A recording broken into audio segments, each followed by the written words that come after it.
It is that time of year again. It's movie Christmas. And every movie Christmas, we like to get together and talk about the spoils of war for each year. And boy, oh boy, was it a good fucking year for movies. I know we had our doubts in the middle of the year. I know we had our tank out. It was a little rough. I was doing my list on the stream last night, and I went through January, February, March, and April with like one movie from each month that I had seen, and I was like, wow, this is dire. Got to the back half of the year, and I was like, okay, all right. Yeah, makes up for it. Makes up for it. Right. Yeah. We were making up for last year. I wasn't here, and I'm even sick today, but I'm not going to miss because I missed last year. And also missing last year was Josh Dysart, who's here today. What's up, Josh? Hi, everybody. But we all missed, right? So is that not true? Or No. Hope and Jesse. No. Hope and Jesse went on without us. They were brave. Awesome. Ironically, Daryl, who is missing out today, unfortunately, was here last year.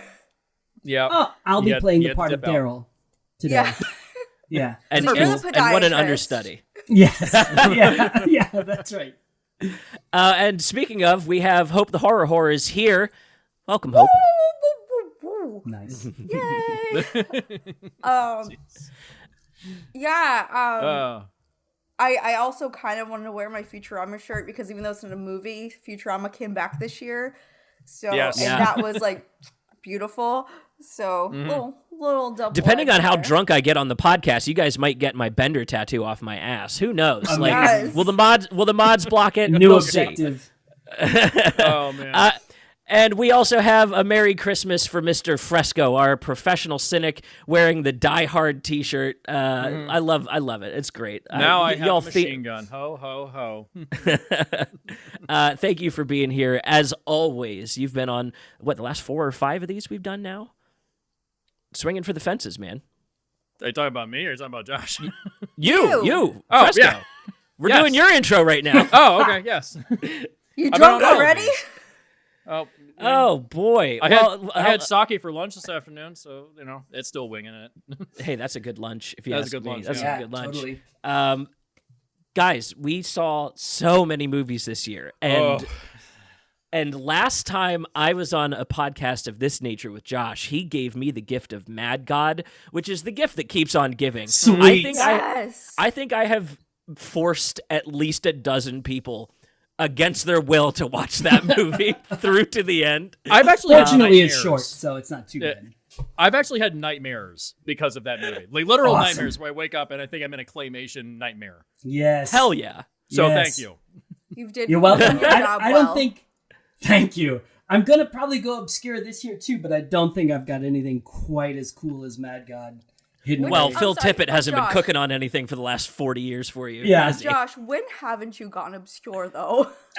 It's my only mode. It's the only thing I know. That's what I'm saying. Mad Max. Saying, oh, well, I had breakfast today. Like, come on. Yeah. Well, Jesse, you've got a new setup for us this year. Would you Yes. like to describe what we're going to run through for the audience's sake, and then maybe that'll refresh us enough to follow along obediently? So essentially, we go through our top 5 favorites of the year. I'm not going to say best of the year because, what does best even mean? It's best is subjective to everybody. Preach. Except for my best, which is objective. That's correct. Josh has objective opinions. Of course. So we're going to go through our top 5, and we're also going to be discussing the most disappointing movies of the year, things we were let down by, also the most surprising movies of the year, things that just kind of popped up out of nowhere and just made us all happy out of sheer curiosity, or they just appeared and just kind of became some of our favorites. And then also worst of the year. Of course, that's also subjective. It's all subjective. Although Seth and I have the exact same worst, don't we, Seth? Yeah. We're going to be tag teaming on this one. We're going to come off the ropes and. I refuse to watch your worst because I'm not going to torture myself. You made the right decision. I'm excited to hear everybody's worst. Oh, it's going to be good. Boy. What's the difference between the worst and the most disappointing?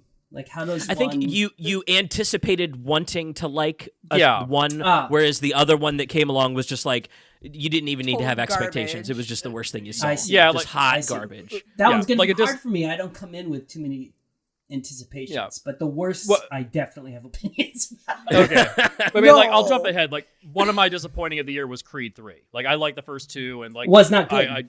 But it just wasn't. It was like it's so like it's so average. It's so middle of the road. That's the which worst is a shame because it's like got great performances and it's like got a beautiful sheen, like really warm glow, but it just sucked. Sorry. Yeah. What were you saying? All right.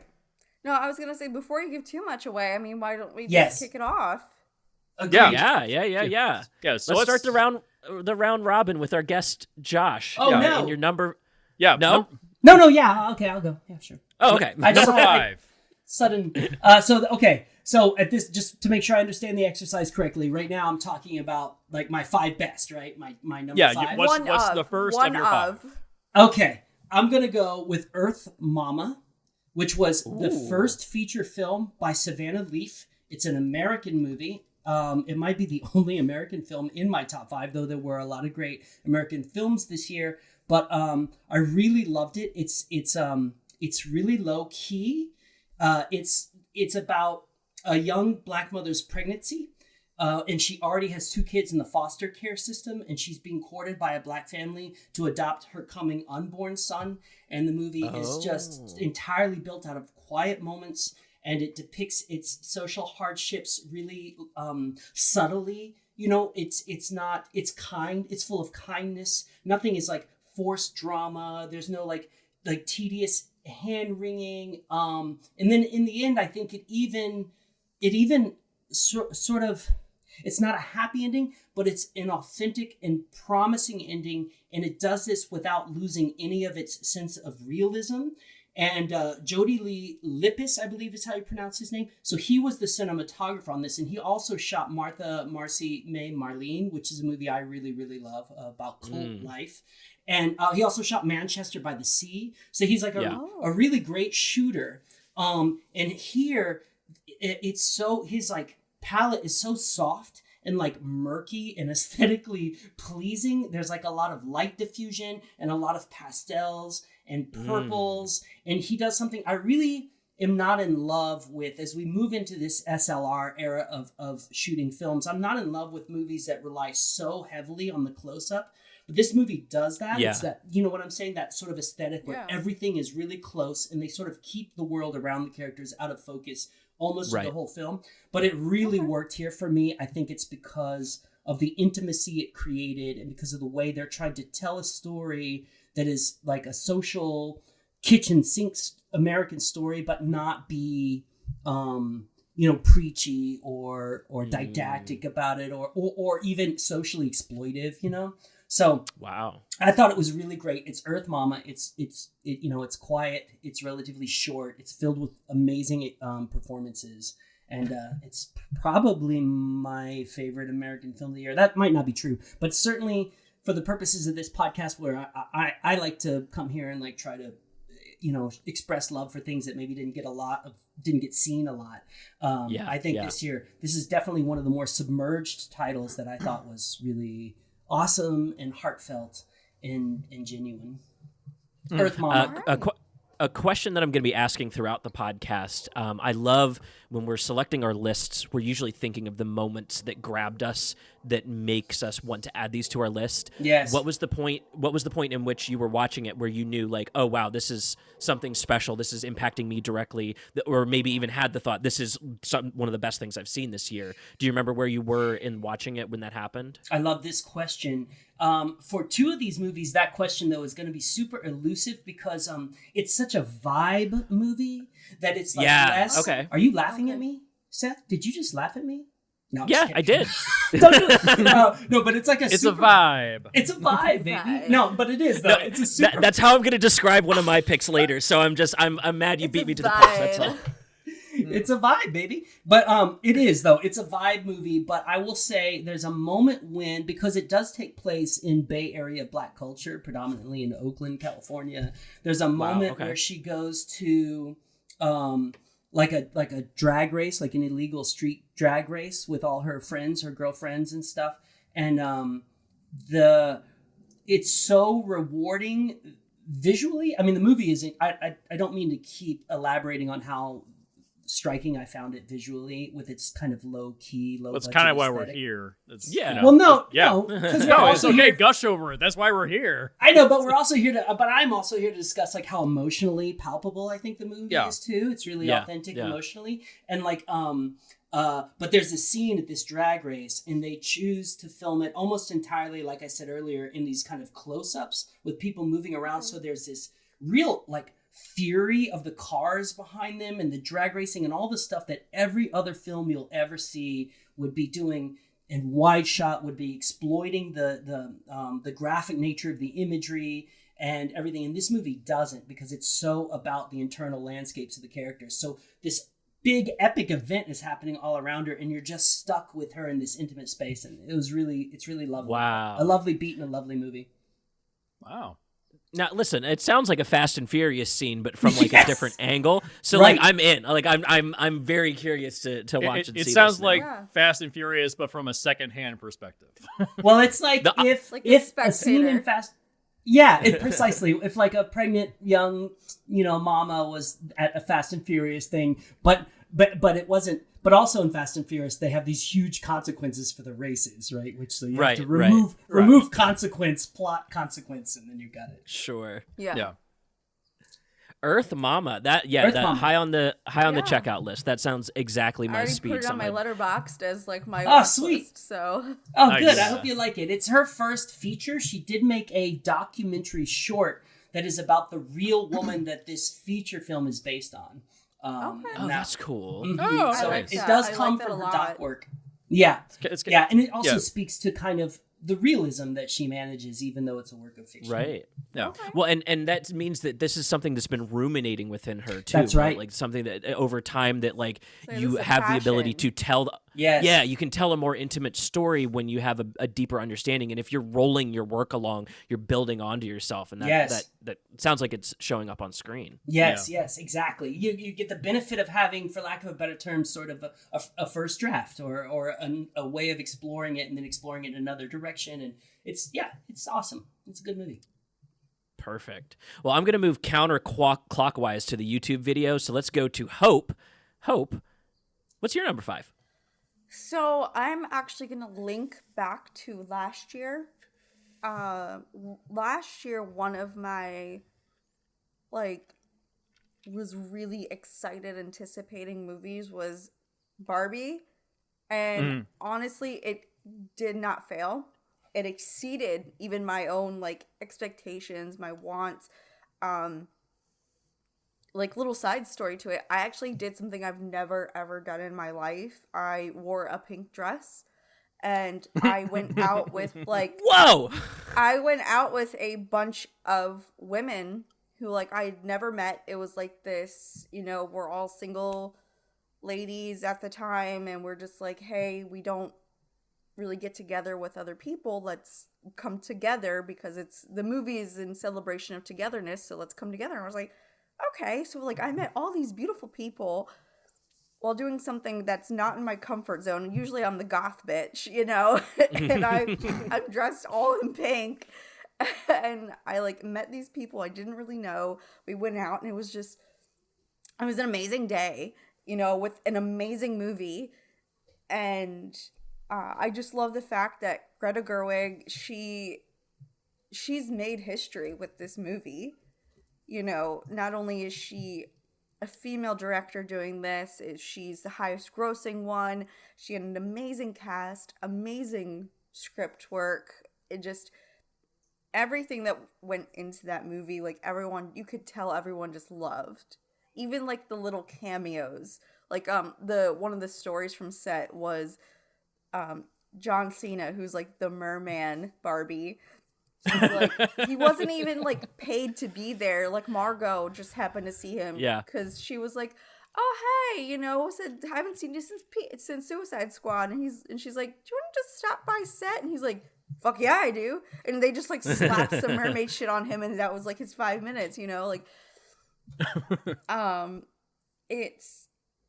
like the movie is very female empowering. I know Jesse loves this Zack Snyder shot in the movie. Oh god. Like, Oh god, the best joke in the movie. The best joke in the movie that sealed it for me. I feel like I've been trapped in a dream where I was chronically obsessed with the Zack Snyder cut of Justice League.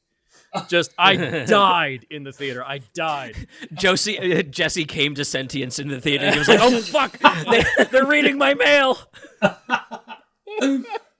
Not only that, another thing for me too was I love the show Sex Education, and it was like kind of I just got into that last year. I was like seeing a mini reunion of that cast, so I loved seeing that cast in a new light as well. Everyone was on their A game.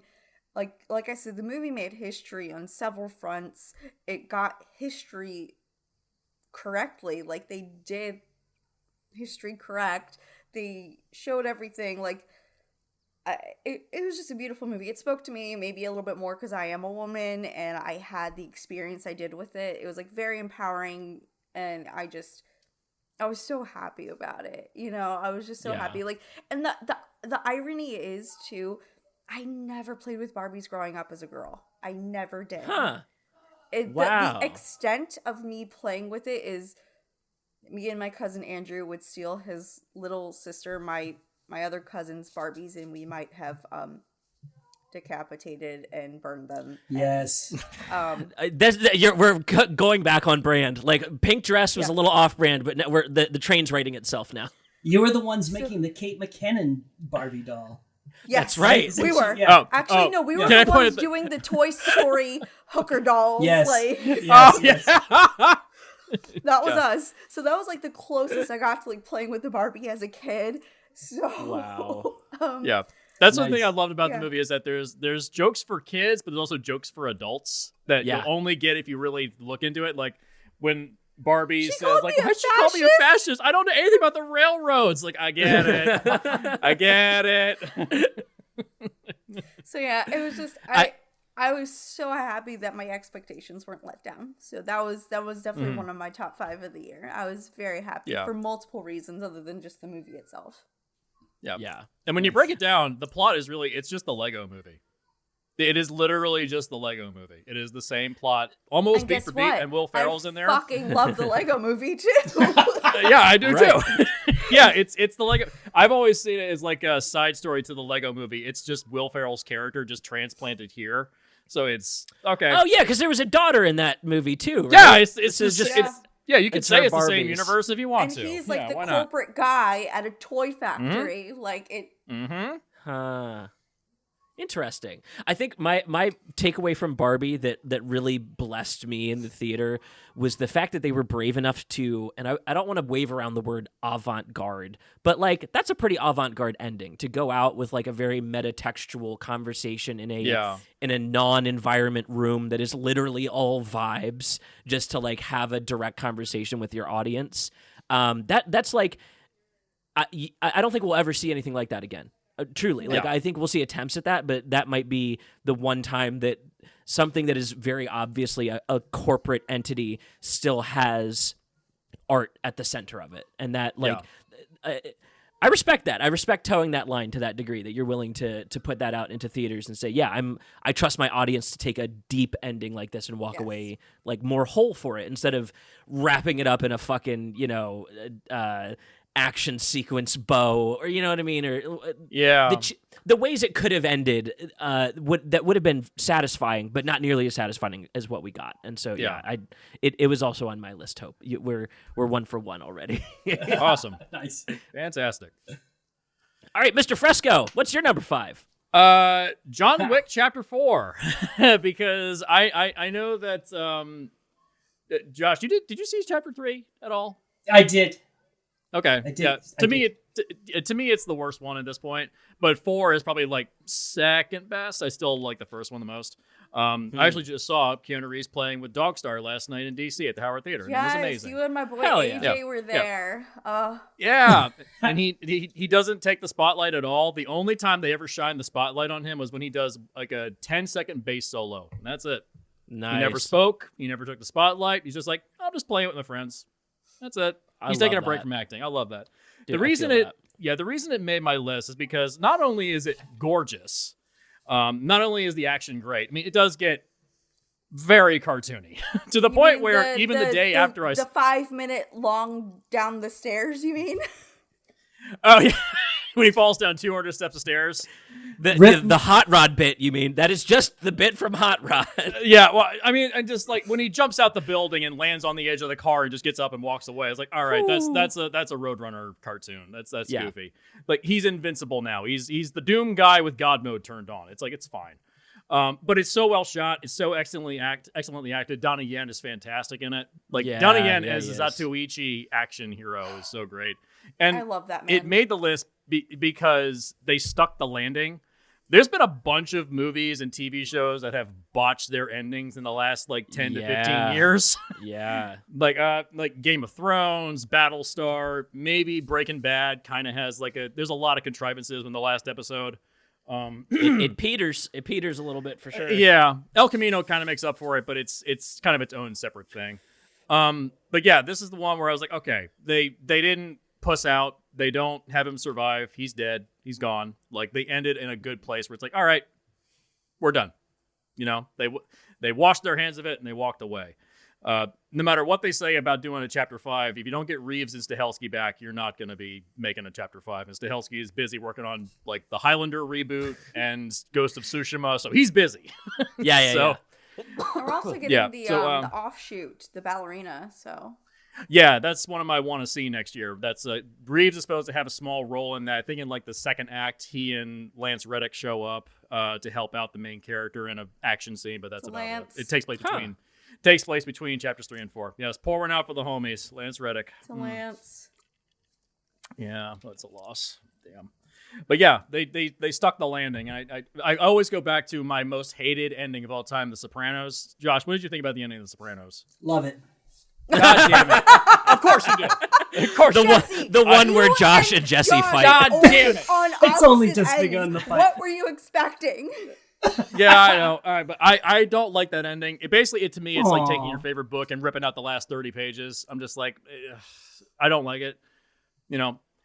But I think, and I'm not going to get too deep into this because that's not what we're here for. But I think that what they're saying with the ending of The Sopranos is that life just goes on, man. It's just a life, and life goes on. And where you put the ending or like what happens next or any of that, like, it's just life just goes on, brother. Yeah. Well, I think I was just making a comment that like I've seen a great bromance between Jesse and Josh here. But it's so funny how like as much as they may love each other, the differences in some movies clash to an extreme. And it's the funniest thing. They're like, oh, I love this guy. I love him. They're like, fuck him. He hated this movie. I'm going to need more whiskey to handle this. Well, I mean, I'm just a pretentious prick. I will say... I wonder why you guys butt heads. I wonder. I will say, one, I too enjoyed Barbie. Thanks for asking me, Seth. And thought it was fantastic. I think there's a lot of really interesting things we could say about Barbie. We could just, which we're not going to do here because we've already moved on apparently. I love how you just skipped over Jesse and went back to me. Just so shaded right now. Oh my god, that was your own fault, Seth. Just kidding. But there's a lot of interesting stuff we could talk about the role of corporatism and like can a corporate product ultimately, because of the nature of corporatism and how it's against humanism, can it really truly like Trojan horse in these like really important concepts and ideas and feelings and stuff? But I ultimately think it's a bang up piece of entertainment. John Wick 4. John Wick 4 is awesome. It's super stupid. I agree. It's ridiculous. It's ridiculous. 17 hours long. Whenever anyone I don't talks, whenever anyone talks, see the poster. Damn it! Whenever see the other talks poster in that movie, it is so fucking mindless and stupid. But I have not seen, and this includes the other John Wick movies, which I don't really care for 2 and 3, but I have not seen an American film be as dedicated to the 1985 Hong Kong aesthetic as John Wick 4 was. Like if you're like me and you've watched hundreds and hundreds of Hong Kong kung fu films from the 80s, then this thing is going to be like, it's like a love letter. Yeah. And now once in a while, I did see some stunts that were CGI people, not real people. What a shame. I suppose that's the ethical and safe way. How dare this ocean speak up? Yeah. How dare they be concerned about harming themselves? Disgusting. But the movie is it's really, really fun. And I'm gonna, at some point later in the podcast, I'm gonna contrast it against the other $100 million plus big action spectacle and how night and day they are in the kind of joy points that they give me and the reasons why, But yeah, John Wick 4 is dope. Yeah. And it's also incredibly well shot. Like the fact that they filmed that at the beautiful. Arc of Triumph. Yeah, the Arc of Triumph. They shot all that stuff in the roundabout. That was incredibly well shot. Yeah. Kelly, and actually, I'm lying. They never filmed there. That was actually an abandoned airport. You couldn't even tell, could you?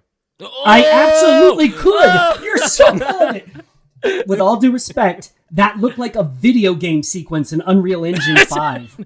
So don't even start with that. That's my favorite. My favorite thing about John Wick 4, the thing that makes it feel the most Hong Kong to me is if you spend a time in any of those action scenes watching the background people instead of the people immediately engaged in the action. Oh yeah, the cars don't look real. Hilarious. Yeah. It is hilarious. Yeah. Nobody around the Arch de Triomphe stops driving at all. Right. Nobody's like, what the fuck is happening? No, they're just they just zoom right by. Care.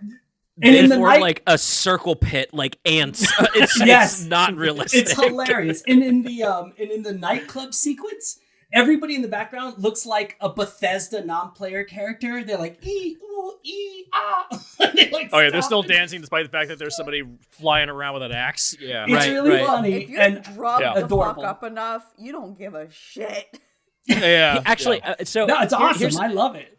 For John Wick club sequences specifically, I think Blade got us all into the idea that blood in a club would be awesome, and that's why people keep dancing.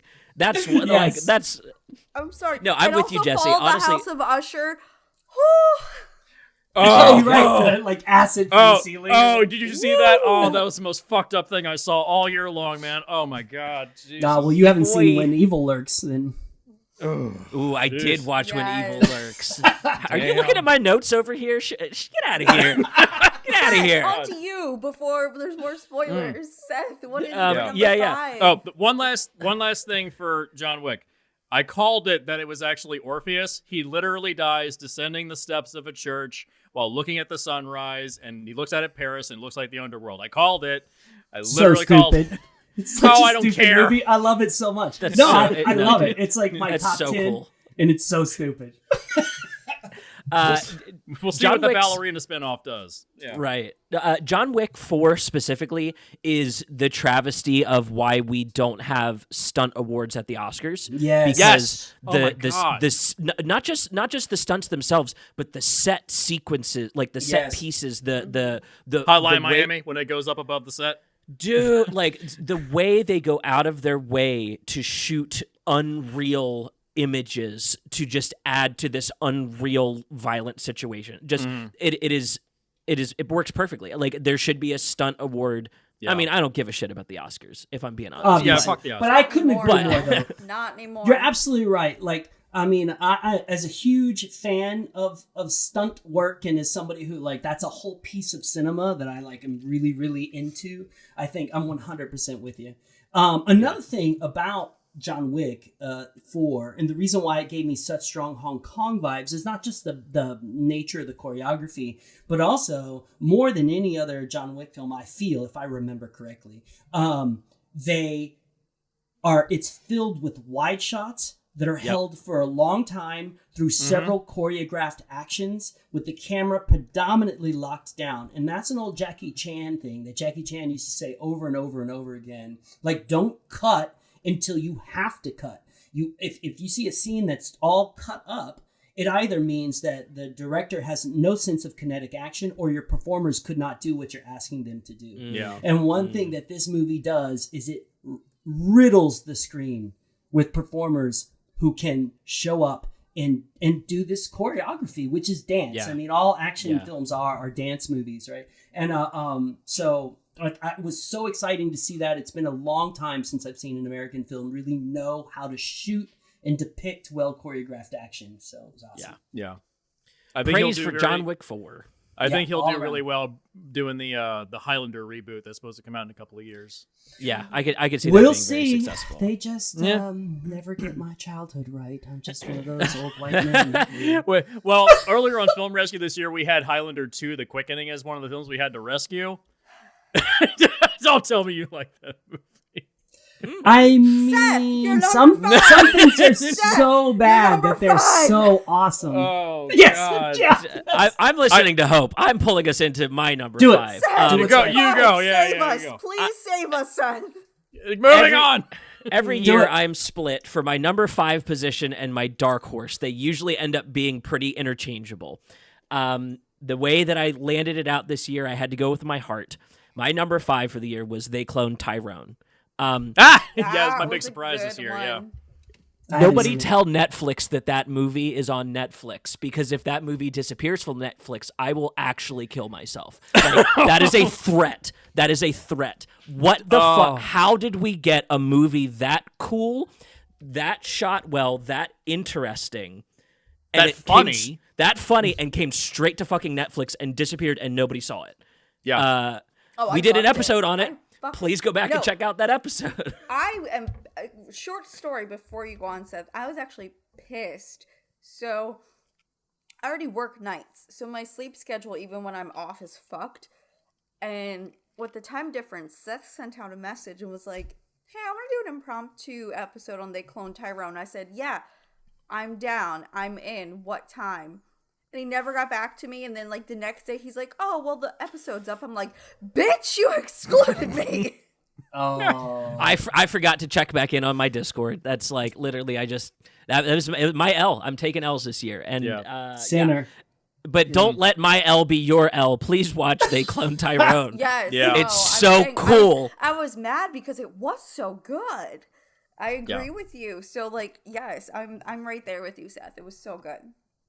Yeah, Jamie Foxx, I don't know who he has dirt on at Netflix, but the man is in like 5 Netflix films a year, and he's swinging for the fences in all of them. He's not under trying on Netflix right now, and it's wild to No. me. It's so cool to watch. Yeah. It also has the best button ending. The best, like, we're talking about, like, Dude. all the different characters and Slick Charles, like, where's Tyrone in all this? Oh, the best button at the very end. Oh my God. Hey, isn't that you, Tyrone? Right? Credits. Yep. Dude. Oh, yeah. It's same feeling the kindergartner gave me a couple years back. It's like, I love that's that where movie. that's where you put your fucking movie title. That is where you put your movie title. Oh no, the Kid Detective. Kid Detective. Kid Detective. That's what I meant. That's what I meant. Kid Detective. Oh, yeah. I was thinking. Oh, I must be thinking of the teacher. It doesn't matter. Irrelevant. Doesn't matter. Irrelevant. Kid Detective is also really good too. That's also I never saw that either.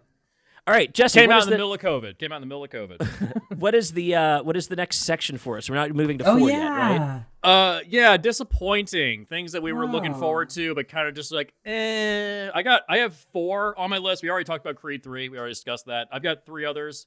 Last Voyage of the Demeter. That was a big letdown. I was really looking forward to that one. Ouch. And I remember seeing a text between you and you and Dinesh were saying, like, you were pitching the idea of, like, I want to do a story about the Demeter.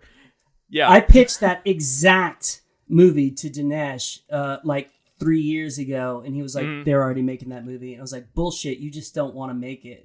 You're lying to me. Surprise. You just think it's a bad idea." And now, now it's out. It's a great idea. It's just it's too long, and the fact that I like the fact they changed the design of Dracula, but I didn't need Man-Bat from the Batman universe all over my face. It's like it's CGI everywhere. It's kind of disappointing. I like David Desmalchin a lot. I think he's a really great writer. If you haven't read his comic Count Crowley, it's a lot of fun. It's a throwback to Hammer monster films. But yeah, it's just a huge disappointment. The other one I had was Beau is Afraid. I was kind of let down by that one a little bit. Ooh. It's not bad. It's just it doesn't land on a point, and the pacing's not great. You know? I have thoughts about Beau is Afraid. Oh my! That Lord. it's ambitious, it's big, and it's bold, and it's ambitious. It's also a big, ambitious, bold mess. You know. Yeah. So, and the last one was Skinamarink because I fell asleep. I fell asleep too, and I thought it was awesome. It sounds like a comfort movie for classic Dysart. Honestly, if you're going to No. pitch a comfort movie for Dysart, it would be uninterrupted footage of floorboards. And that is exactly what Skinamarink is. I will say, with regard to Creed 3, you pitched on your letterbox that, like, tell me when they do a story about Adonis the Creed's deaf daughter. Yeah, There that's the movie I is wanna see. literally a comic book sequel that follows that. But I don't want it to be. I mean, I make my living in comics. I don't want it to be a comic book sequel. I want it to be a movie. I know. I Maybe wanna that's see what. an Maybe that's the actress structure for the next movie. I perform. don't know. They're in Yeah. production on 4 right now. Sweet. So, what is Josh? What was your disappointment of the year? Thing that Is kinda it my let you turn? down? This It is is your my turn. this is my hardest one to do because I don't know. I so rarely go in with expectations, and I'm looking at my list right now, and I guess I'm gonna say I really don't know, y'all. This is a tough one for me to answer, but I'll just pull one out of my ass. I guess it was Blackberry. Oh no, you didn't like Oh, the movie yeah. about Oh, Glenn- yeah. Oh. Glenn Yeah, Howerton sorry. swinging for the fucking fences. I'm sorry. It looked like it was shot like a Please Don't Destroy SNL video with the bad wigs and everything. And I just, Yeah. I'm just so tired of these like corporate, like, I don't The know. what you corporate call- product movies. The corporate. Yeah, product they're not like, films. The I mean, it's Beanie not a Baby corporate movie and the product. Tetris movie and the fucking Yeah, just these like they're The biopics Flamin' Hot for Cheetos got a corporations. movie. And yeah. like you know how capitalism works. You know Yeah. exactly what all these corporate there's like a hero's journey for a corporation in the capitalist. Right, And this- yeah. You know, and I just think I really was hoping because of the nature of that director's previous work and the vibe I was getting from it. And again, I should never go into a movie with expectations because that doesn't let the movie be what the movie wants to be, you know what I mean? But Yeah.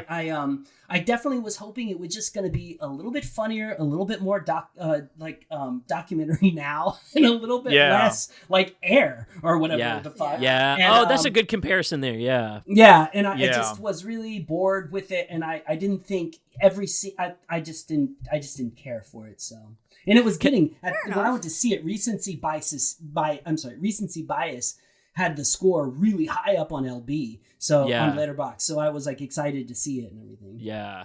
Yeah. I have to tell on myself, I've seen the movie through TikTok clips. I've not Oh my seen God, and then you the get movie offended. up on my screen, but like via somebody putting it out in 5-minute clips on TikTok. I've watched the whole Blackberry film. I don't disagree with any of Josh's takes, but I think I watched it the most anti-capitalist way that you could. That's true. Yeah. You did. Format The only, Uber like, alles. The only like corporate movie I watched this year was the Tetris movie because it's an interesting story. That was cool. Unfortunately, 95% of the movie is bullshit. That trailer looks like absolute ass. I mean, I just Yeah, couldn't it's not a bring great myself to trailer. see it. Yeah, but No the offense to idea you, I of like loved it. the idea of like the Soviet Union trying to stop the original creator from getting out of the Soviet Union and like all these trade deals, most of this didn't happen. Yeah. Like the chase to get to the airport, like that never happened. And I realized what it was. It's Argo. It's literally Argo. It's the same thing where they change stuff to add in action sequences because the movie was too boring. That's I why thought they it was cast just a Taron less Egerton comedic- instead of Ed Helms. I Yeah. was gonna say I just thought it was a less comedic version of The Machine. Oh, I hate the machine. I hate it. Ooh, I I watch do that not one. like what I do not like Bert. Was it his name? Bert Kreischer. I do not think he's funny. I'm sorry. Burnt Chrysler. What that's his name. It's like Bert Kreischer or something like that. I don't know. Even with Mark Hamill in that movie, it was a huge letdown. Oh, he's not in much of it either, baby. He's in like 15 minutes total. 15 minutes of screen time. Hope, how about you? What let you down this year, dear? I'm so sad to hear that you might have been let down, but it does happen. No. I'm always let down. What are you talking about? She's on a podcast with 3 men. I can't even argue. This is a My letdown. name This is my name is a misnomer. Okay, like, No. but What let you down this year? What was I'm gonna disappointing? go actually back to my roots.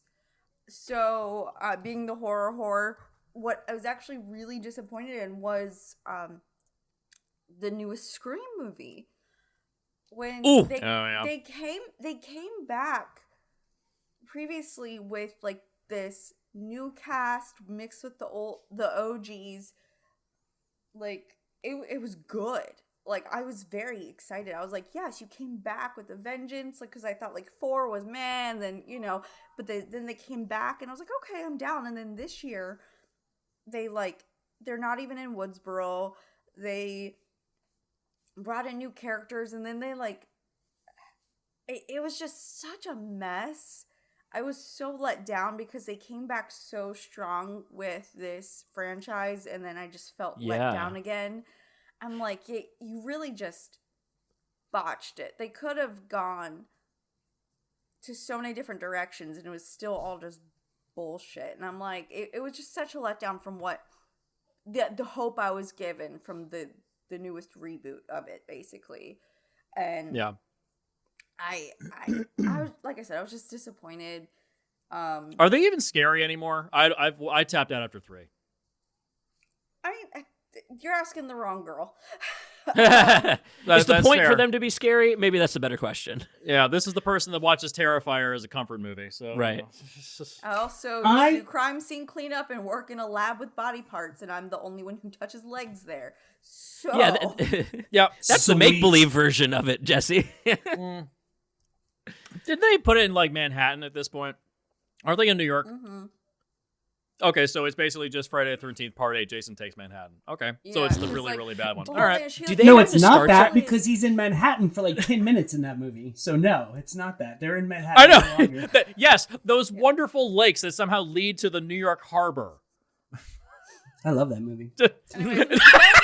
It does have the best kills where he punches a dude's head off. That was kind of awesome. That was my biggest disappointment. Anyways. I really don't want to get into it anymore just because I don't want to think about it anymore. So, Seth, what about you? What was yours? Guys. What is yours, my love? Indiana Jones 5. Yeah, that movie's boring. Sorry, I'm love sorry, the director. That's not the disappointment. I knew it was going to be garbage. We all knew it was going to be bad. I couldn't get myself up to go even see it, yeah. You made the right call. I turned it on Disney Plus. I watched the first 5 minutes. It was like, as much as I love you, Harrison, I'm sorry, off. Yeah. God, it's like 3 hours long, dude. Do it. Yeah. What? God. And like James Mangold was the pitch to get me into the theater. Like after Crystal Skull, there was like 2 names that may have got me into the theater. Mangold was one of them, only because of Logan.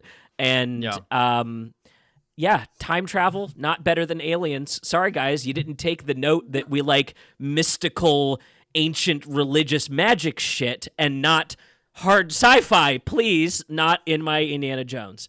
That's the simplified version. I have many, many other thoughts on it, but I have an Indiana Jones poster in my bedroom hanging above my bed because it is one of my favorite movies. And I know that sequels don't affect the origins at all, but it's hard to be an Indiana Jones fan and not tip the fedora down a little bit to avoid eye contact now. I think that was the movie that kind of made Disney realize they need to kind of scooch Kathleen Kennedy aside, because what was the budget on the movie? Like $300 million, something like that, and she approved it. Too much. That's crazy because the trailer looks like it's a $10 million movie. Yeah, no, exactly. Oh my God. Like, I'm looking at this CGI and I'm like, how is this so bad? Like, how is this? The train sequence in the opening, I'm like, remember how it looked it's the train sequence in Indiana Jones 3 where it's like, it's all practical. It's actors, on stuntmen on the top of a train. No ticket. It is it is all green screen all the time because Harrison Ford's 80 fucking years old and he can't do anything. Exactly. That's you missed your window, guys. No, but can I just say though, if I was Harrison Ford, I would fucking 100% be doing exactly what he's doing. I'd be like, you're paying me to hang out with all these cool young people and still fuck around and stuff. I don't give a shit if it's any good. He's stoned every day. Yeah. He's ambling around the set. It's awesome. Yeah. It's got to be one of the best lives on the planet. Is Oliver Stone. What a great I just called Spielberg him grab Oliver there Stone. with Ambler, Oh, what the fuck? Occasionally, he's like crashing his airplane. I mean, it's a good life, Yeah, I mean, the appropriate place to put Harrison Ford now is on that show Shrinking on Apple TV, which is genuinely good. Yeah, that's the place to put him. It's a crotchety old therapist. Pothead. Yeah, he literally plays a pothead on shit. He's over Jason Segel's shit all Yeah. the time. And he's like, why are you such a fuck up? Yeah. But they don't like fly you around the world to film Shrinking for Apple TV, so that's why They don't fly No, you around for Indiana no. Jones. It's all fucking green screen. That's right. It's all green screen. Probably true. I like. They to probably assume. filmed it in his backyard and just said, yeah, it's fine. Good. Hope moving is on. snatching necks Probably tonight. used What the his own fuck? plane. Like, come on. God, if we don't move into our number 4 movie, I think Hope might hurt us. All right, let's do it. Number 4. Josh, you're number 4. Go for it. No, oh, am I? I mean, we can keep shitting on Indiana Jones if you'd like to. We're I'm totally okay with that. No, I didn't. The even last, see it. I will Look, say, the guys. last 30 minutes, I will say this. Yeah. When they travel back in time to the time of Archimedes, and they're literally Awesome. Nazis shooting Roman soldiers from an airplane. Historically I was accurate. like, this is so dumb that I love it. The last 30 Guys. minutes I kind mean, of you are redeems selling it. it to me. That Just sounds skip to awesome. the last 30 minutes, you've got the movie. Can I just say, we're Yes, damn Hope. near like probably 45 minutes in and we're not even at 4 yet. My number 4 Yes, there you go. Go get him, Slugger. is Sebastian Silva is the director, and the name of the movie is Rotting in the Sun. So I heard of that one. I haven't seen it though. Yes. Okay, I do have to say, I think it's immature of me to mention this, but because of the present company. That's such No, a big thing to go say. ahead. No, but there are a lot of dicks in this movie. Now, I personally love dicks. I think they're awesome. They're really funny, and sometimes they're super sexy. And but for every time I've complained that there's not enough full frontal male nudity in movies, Sebastian Silva puts a dick in this We movie. know, we So- know, we know. So there's like there's like 30 or 40 dicks in the first act of this movie, and it's awesome. And I will say that the first act is actually, it's kind of shit fuck annoying, and I almost bailed, but there is this second act turn that really blows the thing out, and it becomes so funny, so acerbic, so dark, such a secretly class war movie, but very, very, very submerged without any didactics or anything. And I just really, really loved it. And it's about Sebastian Silva plays a version of himself. And this is the guy who he directed. I'm gonna have to look it up because I'll never get the name correct. But I really loved it. He did his biggest known film is Crystal Fairy and the Magical Cactus. Oh, I love that. That was my favorite movies of With Michael 2013. Cera. I love that movie. Yeah. Great Yeah, movie. yeah. So Silva plays a fictional version of himself who's depressed, who's addicted to ketamine, who doesn't know what his next art project is going to be. And because he's gay and he lives in Mexico, the movie is a Mexican film. Although he's from somewhere else in Latin America personally, but he goes to this gay beach to take a vacation, right? And there he meets a real life gay culture internet influencer, and they decide to make a movie together.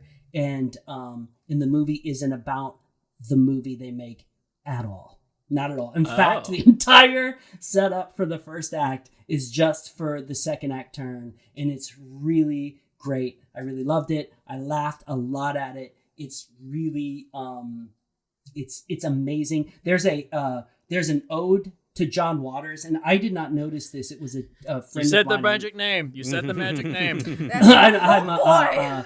Baltimore boy. Somebody mentioned this on Letterboxd. Was and Pete Flamingos, of course, Divine eats dog poop famously, and in this movie, it opens with the dog eating human poop. And that is a theme that continues through the movie, and it's very funny. And I'm also going to say it's smart, although if I tell you any of the jokes, you'll be like, that doesn't sound smart. That sounds immature. But I fucking love it. It's like Spring Breakers for the gays. It's Yes, it is. I love Spring Breakers, too. No, I love same. Spring Harmony Breakers. Korine We is all love Spring Breakers. I'm going to say it might go a little harder than Spring Breakers. I think so. Wow. I think so. Yeah. Okay. Yeah, and not Well, just there because, is- it's not just because it's, for the gays. I'm not trying to be heteronormative here. I'm saying regardless. No, It's it like- goes way harder. It goes Well, I mean, way you harder. described shit eating in the movie, so yeah, it probably goes harder than Spring Break. A little bit. So, Yeah. They weren't trying But, to really hurt those Disney girls, right? No. Not any worse than Disney did. But anyway, I really love it. I recommend it to anybody who A, either wants to see a whole bunch of dicks, or B, just wants to laugh and have a good time. Fair. Perfect. It's right up my alley. Absolutely.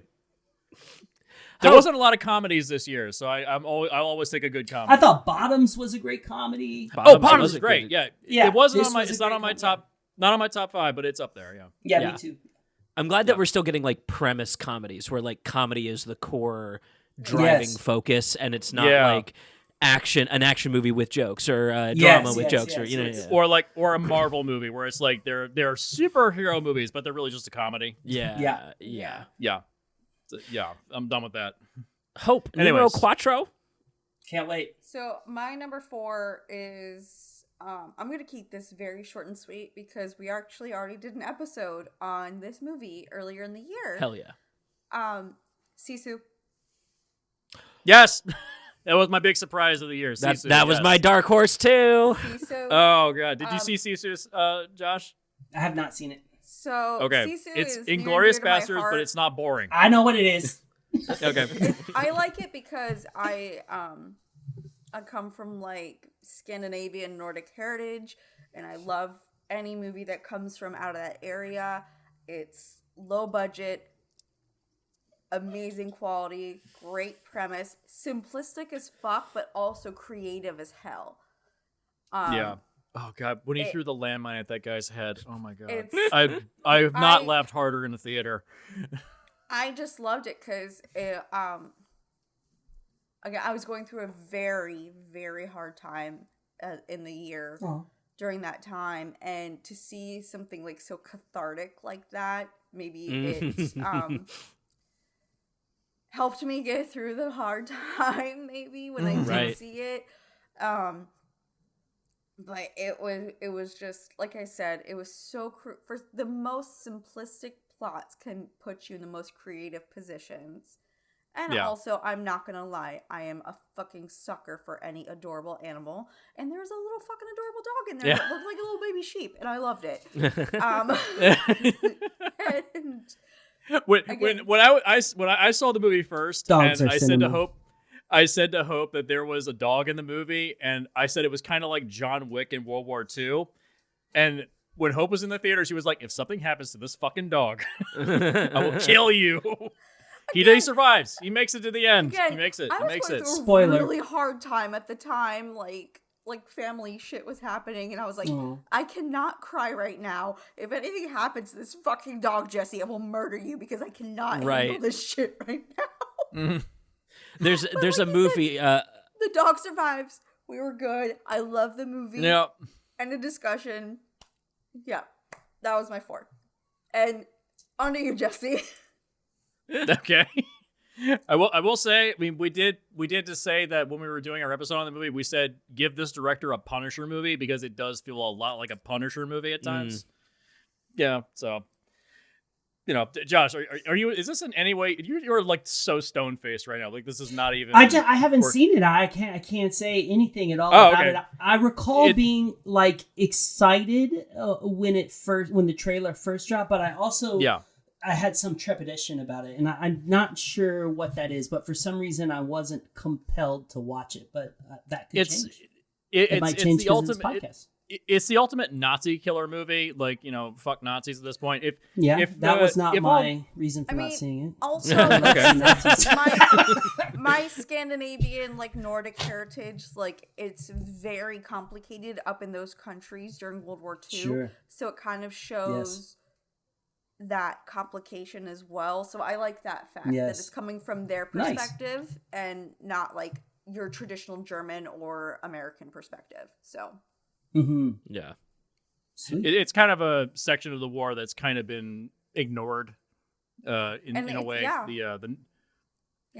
So it's like a 90-minute action film. It's straight to the point. The main character has one line of dialogue, and it happens at the very end of the film. Nice. So, it's just like the last 30 seconds of the film. Literally the last 30 seconds of the movie when he has the one line of dialogue. Yeah. So it's very simple, to the point. Great score. I love the score for the film. It's fantastic. Yeah, but there's a film he did called Rare Exports that I think he did a few years before. Yeah, it's the same director. Was it Santa Claus as a monster? Yeah. Merry Christmas, everybody. Watch that as a double feature with Violent Night, and you will have the goriest Christmas possible. I just rewatched Violent Night recently. Oh, God. I love Violent Night. Oh, God. Yeah. 5 minutes in and he's vomiting on some bartender. That poor woman. Right. He pukes over the side of his sleigh while he's in the air, and he pukes on some woman. Just, it's great stuff. Anyway, yeah. Jesse, Seth, what's your 4? No, Jesse, what was yours? Oh, yeah, right. I didn't buy mine. So next one is I was gonna put I'll skip you. the That's new fine. Jesus, I was gonna put the new Kelly Reichardt film on here. What was it? Oh God, what the fuck? Showing Up. I was gonna put Showing Up, but it got bumped off the list. It's a fantastic film. I loved it. It's like I love Kelly Reichardt though. She's like my favorite. Yeah, I wouldn't say it's as good as First Cow, but it's good. It's very, very good. But it got bumped off the list for a documentary called Great Photo, Lovely Life. This aired on Max. Basically, it's about a photographer named Amanda Mustard. You know who this is? She's a journalist. Essentially, her grandfather is a pedophile, and it's essentially about. Yeah, we went dark real quick, didn't we?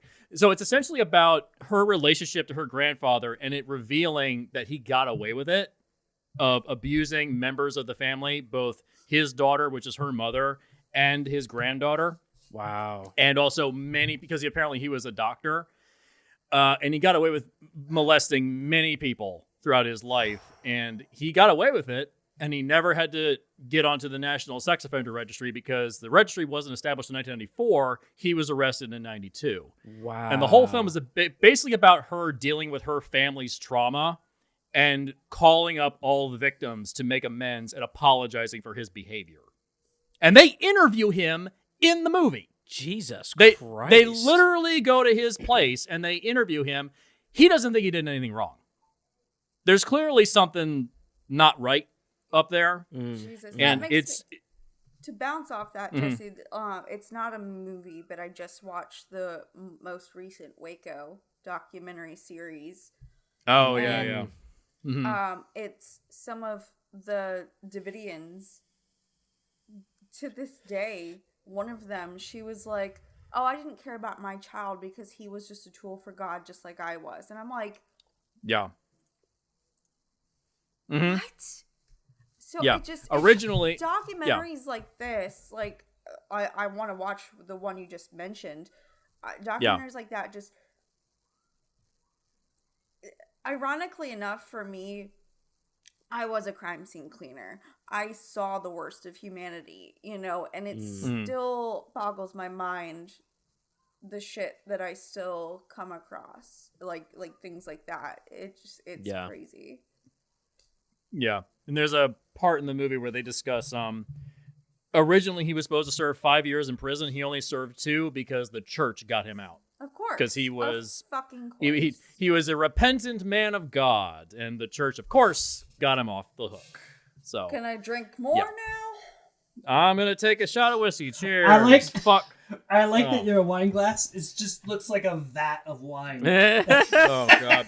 I came if you prepared, get a barrel, Josh. I came so prepared. deep. Yeah. It's really grim at times. I would say it's almost kind of hard to watch. Sorry to cut you off, Jesse, but ironically, this is a Disney Club 33 wine glass too, so I have Disney. As Florida as you can get. Hell yeah. Yes. Actually, Club 33 is Disneyland, California. That's right. Not Florida. Well, they put the world in Florida. I just realized when GTA 6 finally drops, are we going to get to go to Disneyland? Oh, God, I hope so. Oh, God, I hope so. Are you going to come back and visit me, Jesse? Because I took Jesse to South Beach, and the whole time I'm showing him beautiful sights, amazing food, amazing drinks, amazing dancing. Stole that car in Vice City. Stole that car in Vice City. That's the only thing he fucking said all night, and I was like, I'm a child at heart, Josh. I'm in a video game map, Mom. Leave me alone. I was like, look at this gorgeous paella and like all this dancing. He's like, I like that car. I stole that car. I rammed that one in a wall. I'm like, fuck yeah. Hey, we did go to a drag show afterwards, and we did see the steps from Scarface, so that was cool. That makes up for it. Yeah. That makes up for it. But yeah, great photo, lovely life. Yeah, great photo, lovely life. Sounds awesome. Yeah, I love it's documentaries. difficult to watch.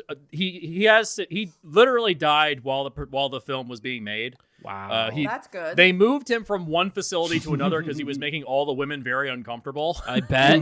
Yeah. So yeah, and he died in some shitty nursing home and just died alone. So, Beautiful. but even after his death, there's another like 40 minutes to the movie, and it shows the ripple effects of how he still continues after his death to affect these women's lives. Yeah.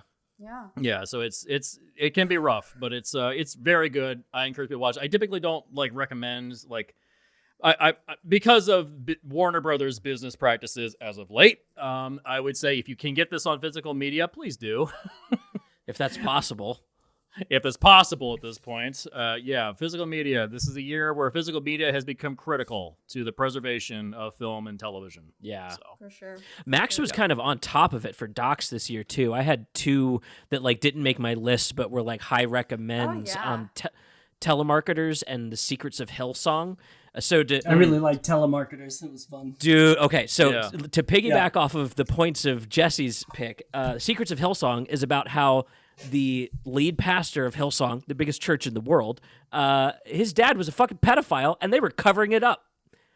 No shit. And I makes you wonder if he's not also involved in that crime as well. So it's a Shocker. wild fucking series. Yeah, kind of crazy. And then Telemarketers was my big recommend because you watch the story of one just poor sweet man become disillusioned with the cops. And it blesses my heart to watch people go, yeah, they're criminals all the way down. Always has been, bitch.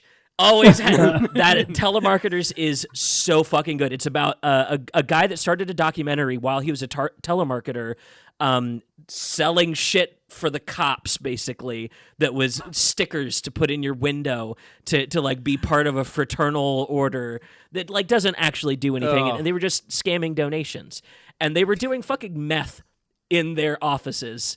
Wow! That's why they started the documentary. But then the documentary spins out into chasing down the police officer unions and people in our government that can do something about this and interviewing them. And all of them going, oh, yeah, we can't do anything about this. It's the cops.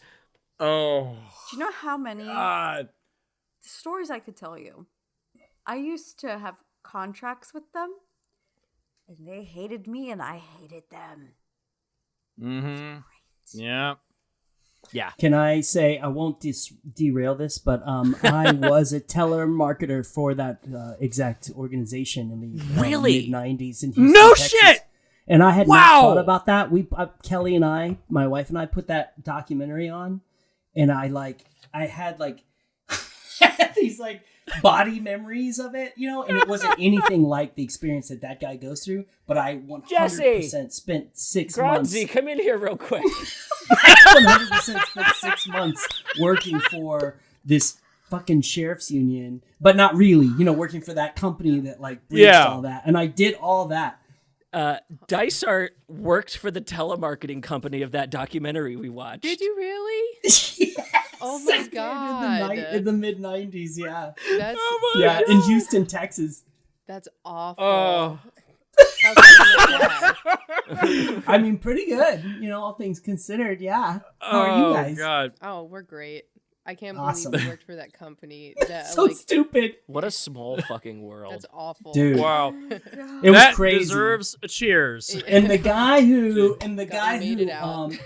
I did, and the guy who was the boss, he ended up like high class homeless, and I ended up going and staying in this like Buddhist house that he was a part of. It was all very culty and strange and interesting.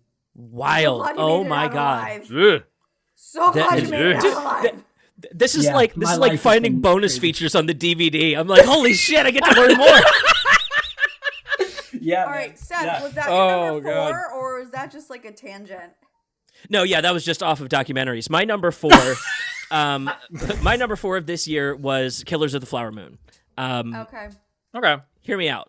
The marathon. We're not gonna have You had Everybody's serious like, issues. man. Marathon. You had serious issues with this, though. I do have serious issues with it, but it's also Yeah, me too. Scorsese talking about important things in a way that is unflinchingly anti-white And I think that there is a better way to capture this story for the lessons that we have learned about how people want their stories told about them.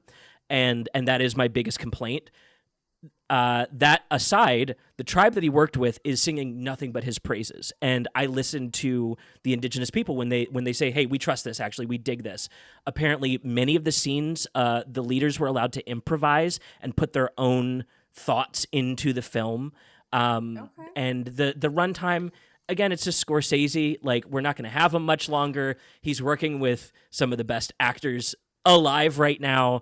I get it. These are rose-colored glasses. DiCaprio now, but right. Like I can lift these up and go. It's not even the best Scorsese, but like it is a super important thing to talk about in our history, and it's because it's not over. Like that, the biggest issue I have with the movie is the way it makes it seem like that era is gone, and people are still taking advantage in even deeper and darker ways today.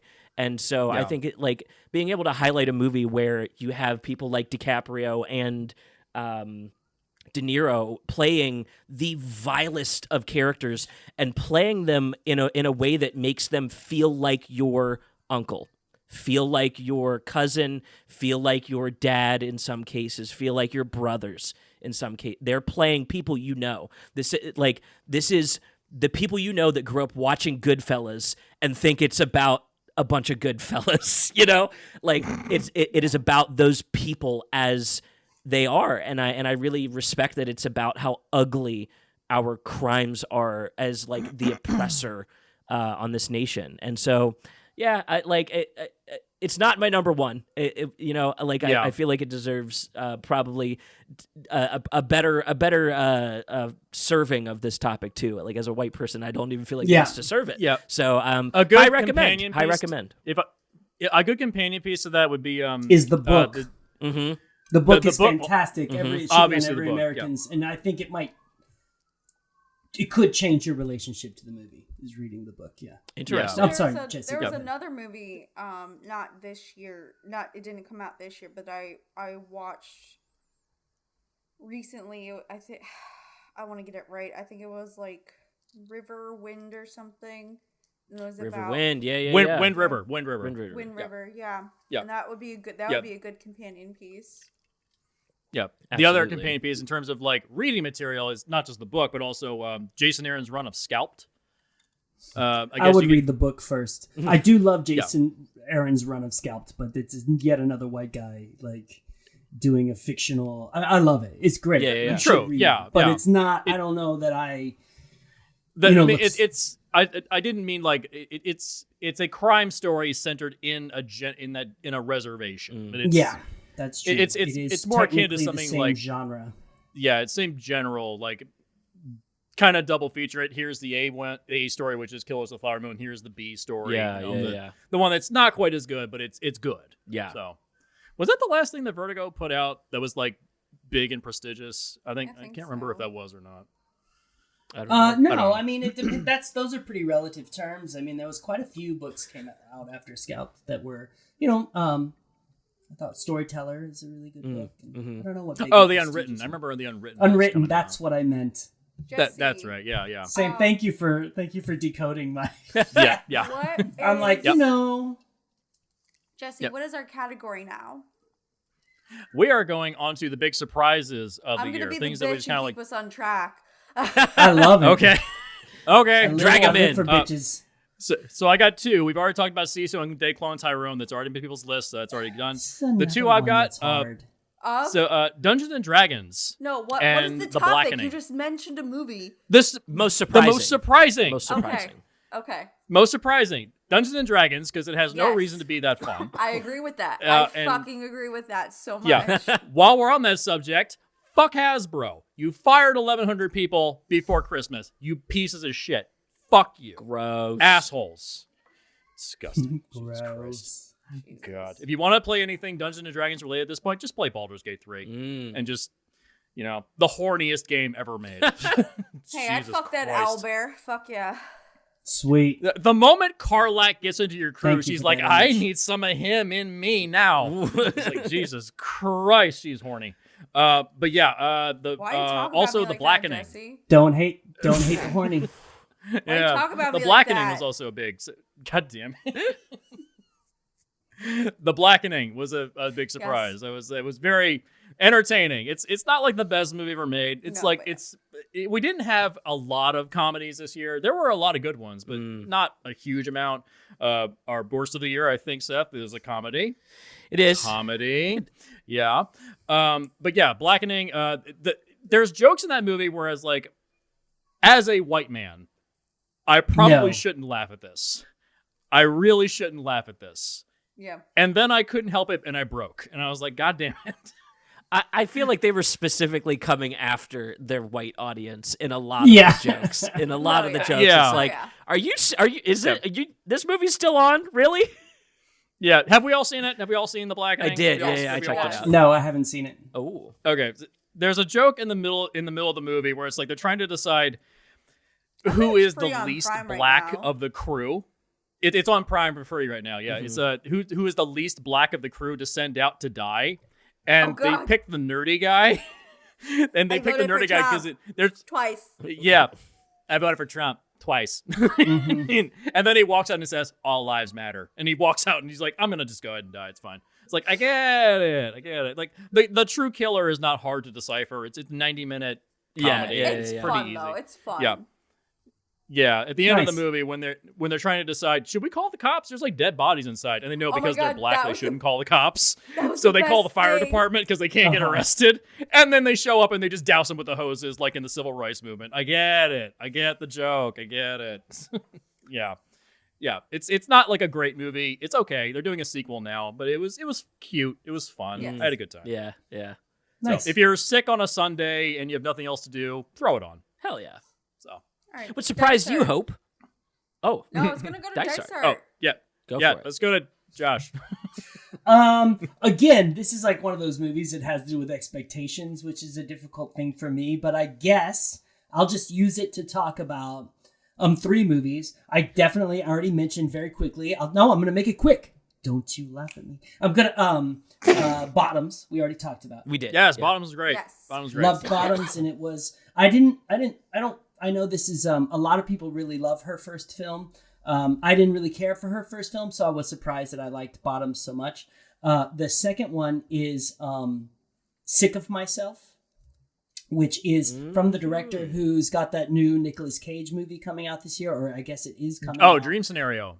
Right, Dream Scenario. So before Dream Scenario was Christopher Borgli, I believe is his name. I'm not sure if that's correct pronunciation. But Sick of Myself is just really funny, dark, bleak, it's along the veins of like Rotting in the Sun, which I mentioned before, and that it's about internet influencer culture and it's really I found it really, I just like it when it's dirty and dark and bleak and funny. That's all good stuff for me. So I highly recommend that one. And then I'm going to go with Starling Girl, which was a movie I really loved, directed by Laura Parmet. I had not seen anything from her previously. This might be her first feature. I'm not entirely sure.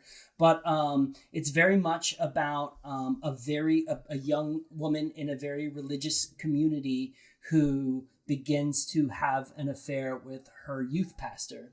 And Whoa. again, it's heavy, but it's also really, it's like Earth Mama in that it's like really softly handled. Not, you know what I mean? Okay.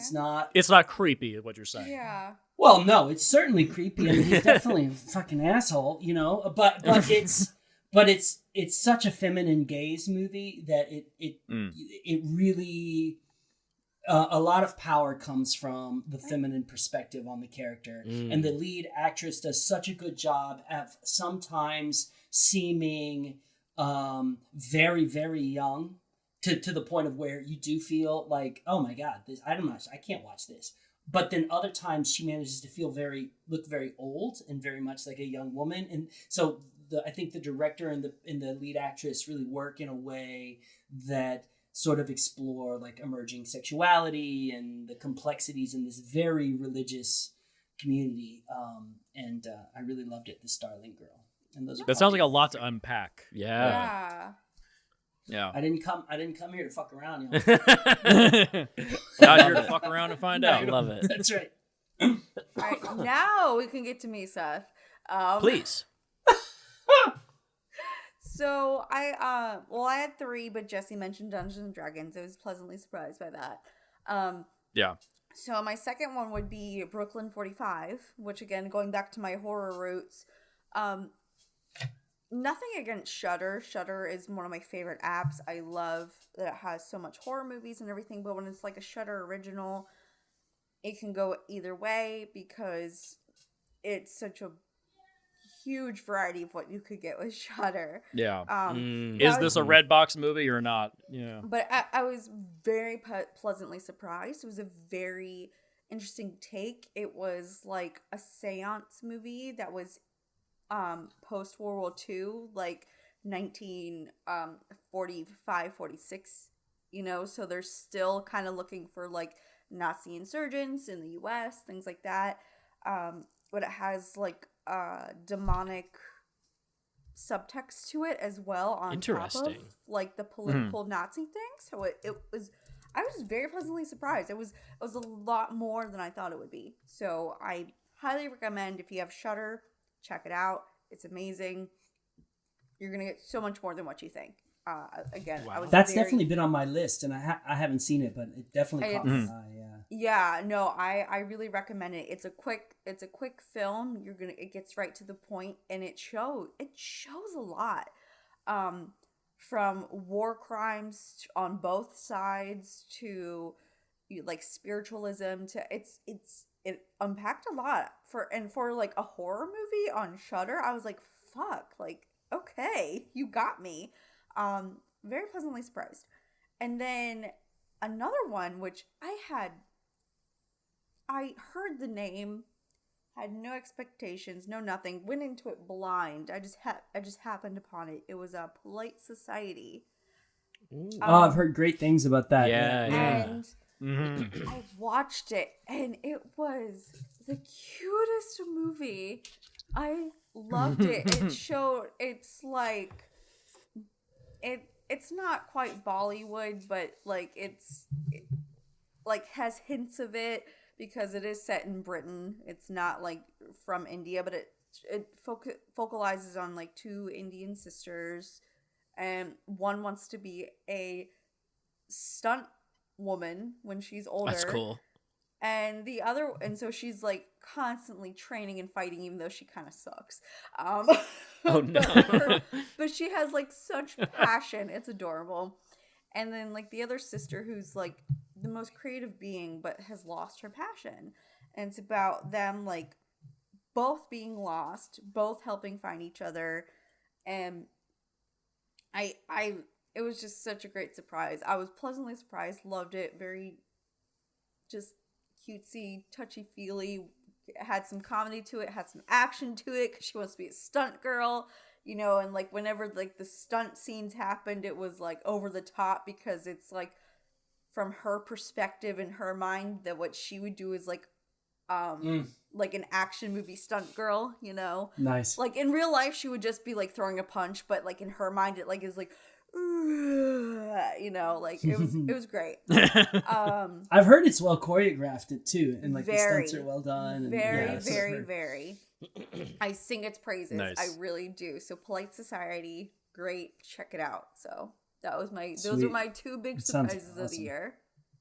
Nice.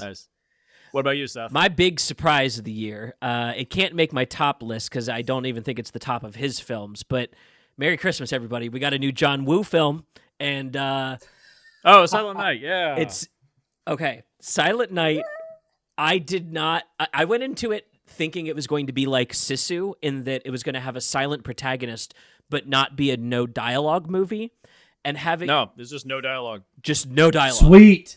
I didn't know that. Yeah. That sounds amazing. And having just seen No One Will Save You a couple weeks back, I was all prepped for a no dialogue movie. But let me tell you, the reason I bring it up is I want to highlight the reason you hire John Woo to do your no dialogue movie is because the man is above dialogue. Yeah, exactly. And I'm telling you, this is a beat for beat action movie where you can make up every single line in your head as you want it because he's trusting you to understand the visual storytelling of an action revenge movie.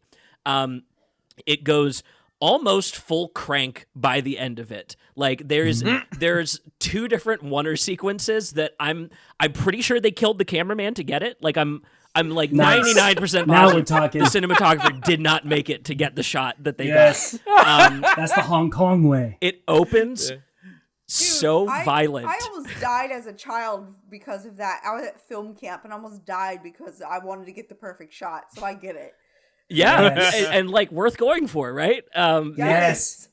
I happened to also go to a showing that was nothing but silver-haired old women, and they were having the Obviously a most matinee. riotous time that I've ever like cheering at the movie as he's beating the shit out of people, like Amazing. nothing but like milfy sexual comments about Joel Kinnaman's Yes. body because there's like a CrossFit montage in the middle of it, and like.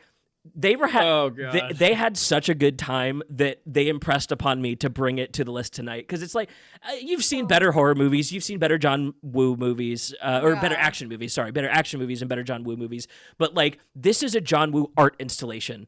This is like going out to a museum to go see an artist installation and John Woo saying, I can do this shit in my fucking sleep. I can show you his internal dialogue in my fucking sleep. Just crushed it. It's so fun. Sweet. Is this the first American John Woo film he's done since Paycheck?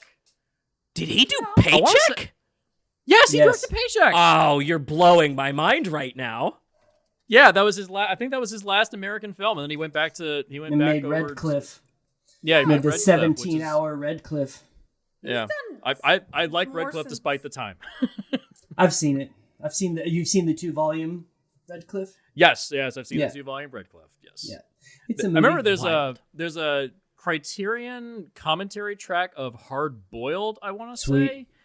And the commentary says, yeah, John Woo is not here because he's off filming Redcliffe, and it's like 2 years in after he's already started Huh. production. That took like years to finish. All right, are we ready for number 3s? Yes, I'm- I'm taking number 1. All right, Godzilla -1. All right, let's roll up our sleeves, everybody. All right, Hey, we're look, gonna- there's an...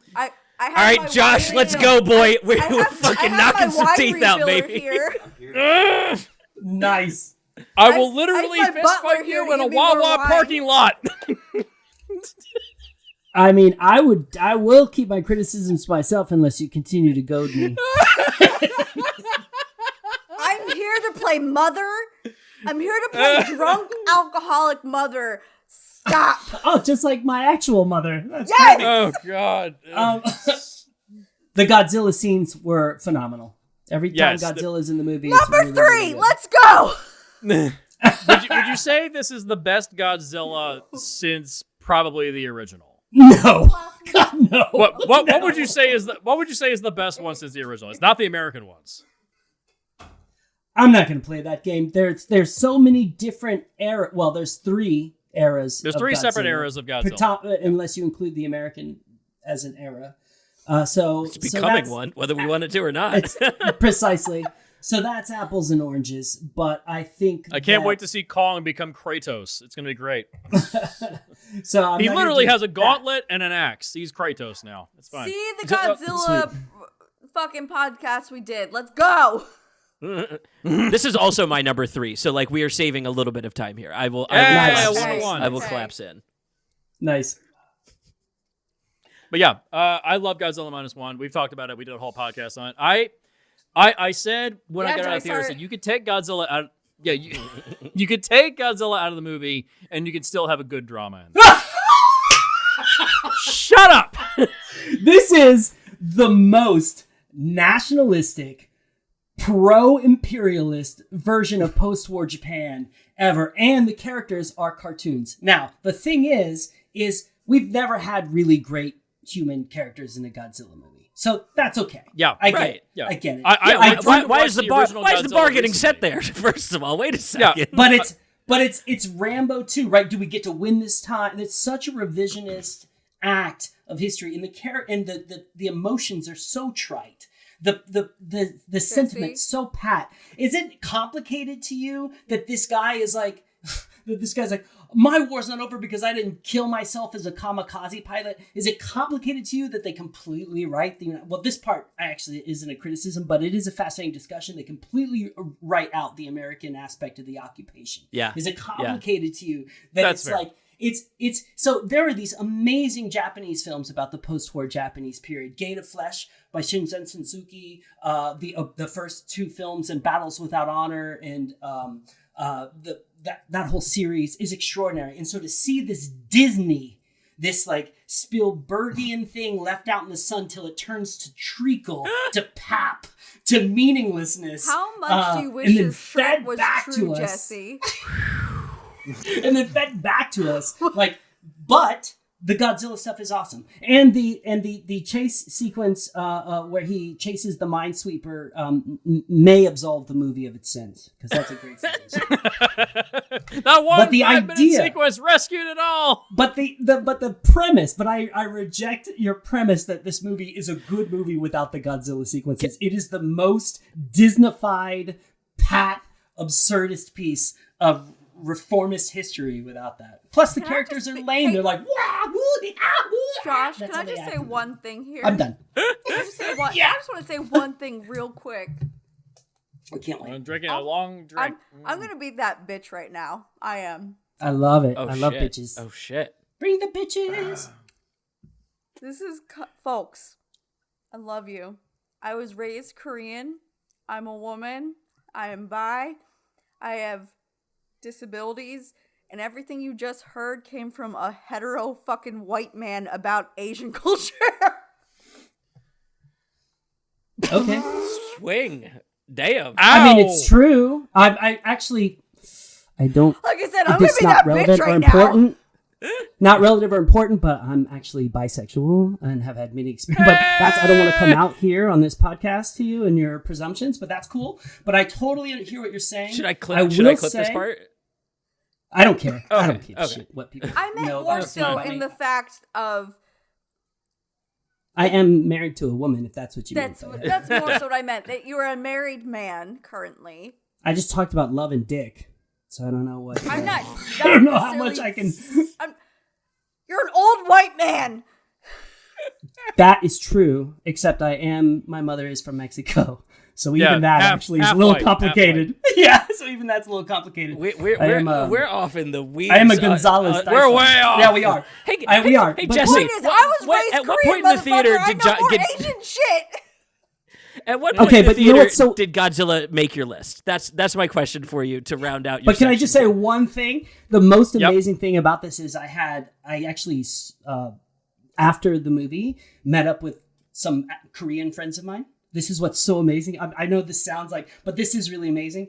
And they did like the movie. They did. But she had the greatest rant about how far afield Japanese cinema has gone from 100%. from how it's like completely impossible for it to address its past, especially you being raised Korean, you know, the Japanese invasions relationship to and- Korea, the colonialism, the imperialism. So it's interesting to me that you take that stance when in fact the movie is a kind of a soft pro-imperialist Oh, I know. film. I know you're I'm so a very complicated bitch. I know. See, I also took that aspect of the film, the like Michael Bay Spielberg aspect, to be an almost satirical element to it. That it's like here's the Independence Day of Godzilla movies, but I also want to talk about like how fucked up our honor culture was at this time, especially around ideas like kamikaze pilots. So like Yes, I and read it a that's little how I- satirical. And that's Why is how it I more took noble it. to die for your country? And Why that's is that how I noble? took it is the fact that I they're agree. taking that step. I'd rather them still be 3 steps behind but still moving 1 step forward than not moving at all. And that's but what my about stance. Japanese cinema in the 60s and this essentially, you know a lot about it, obviously. What about the work that emerged in the 60s and the 70s when it was a very politically driven, very in relationship to their place in the world. And now they're almost an isolated cinema, right? They're like, and you really see it in this film in the same way you see the sort of inherent conservatism in RRR, right? The previous year. So you're saying they seem to be that as a cinema it's a movement, generational thing. I addressed this in the last podcast. It's a major generational thing. And the fact of the matter is it's the newer generation that is coming out and they're starting to branch out. They're starting to get away from that. And you're starting to see it more and more. And I think there's a lot. As much as I love Japan, I love their culture, I love their society, there's many flaws to it. 1,000%. Yeah. But again, as one of the things in the movie that I would like to address was when he said, "The future is yours, kid."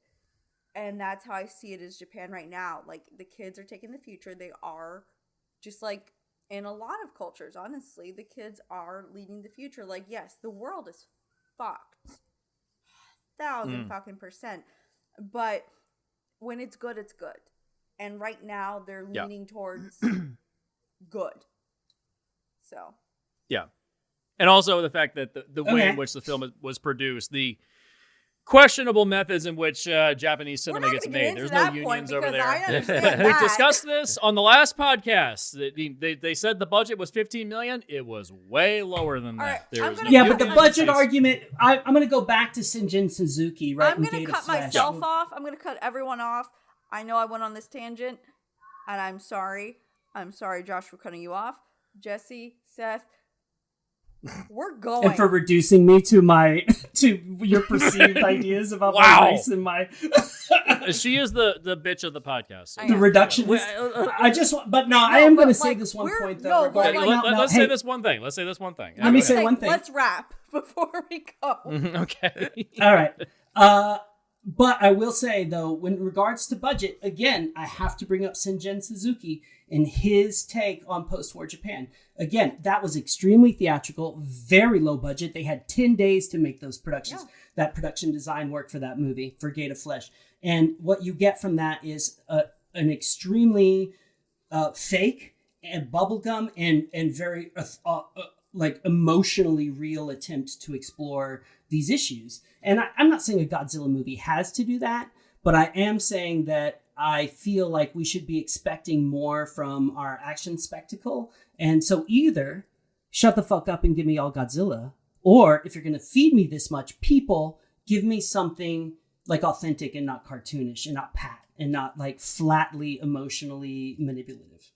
Yeah. That's all I'm saying. Well, the next Godzilla was it Godzilla X Kong New Empire? There's a 30-minute sequence where it's nothing but kaiju fights. No humans, 30-minute fights. I feel like you get what you wanted.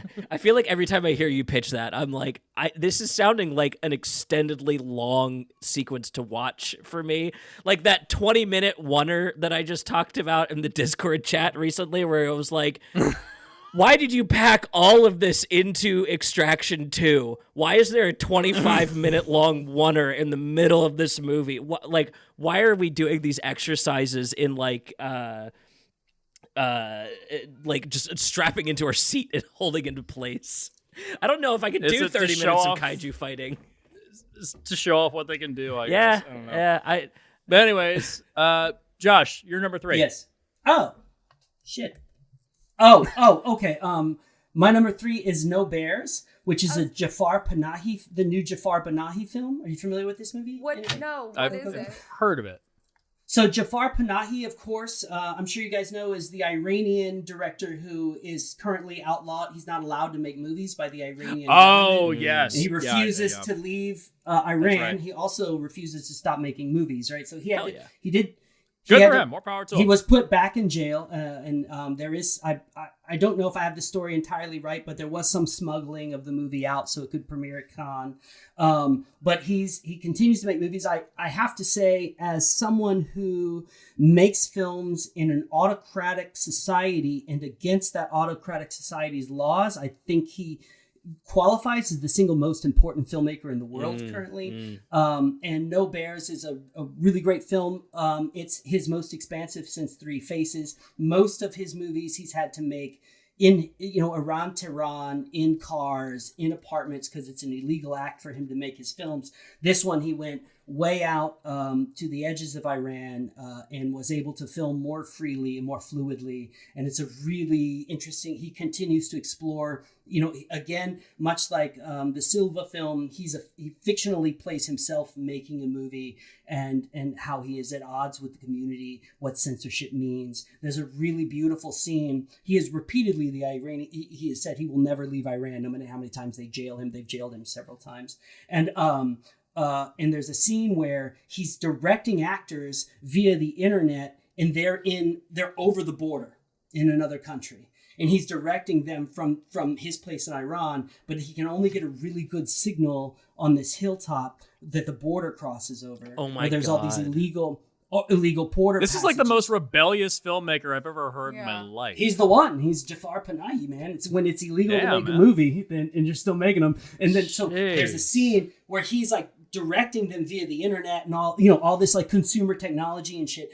And then he like realizes that he stepped over the invisible line that puts him outside of Iran, and he immediately jumps back in Iran. Like, no matter how much they oppress him, no matter how much they try to silence his voice, he is he's a member of that culture and that society. So and that's what he makes art for. So the name of the movie is No Bears. Jafar Panahi, if you're not familiar with him, he made beautiful movies before he was outlawed by the Iranian government to ever film again, and he has continued to make really, really lovely movies. So I highly recommend any Jafar Panahi, honestly. Yeah. Yeah. You don't even have to That's my describe what the movie is. Just that description of who he is like, fuck yeah, man. I'm going to put in the song Fight the Power right when we do the edit on this. I think That is No, awesome. Josh, That is so awesome. Every movie you've mentioned, if I haven't already heard of it, I've been putting on my list. So Oh, sweet.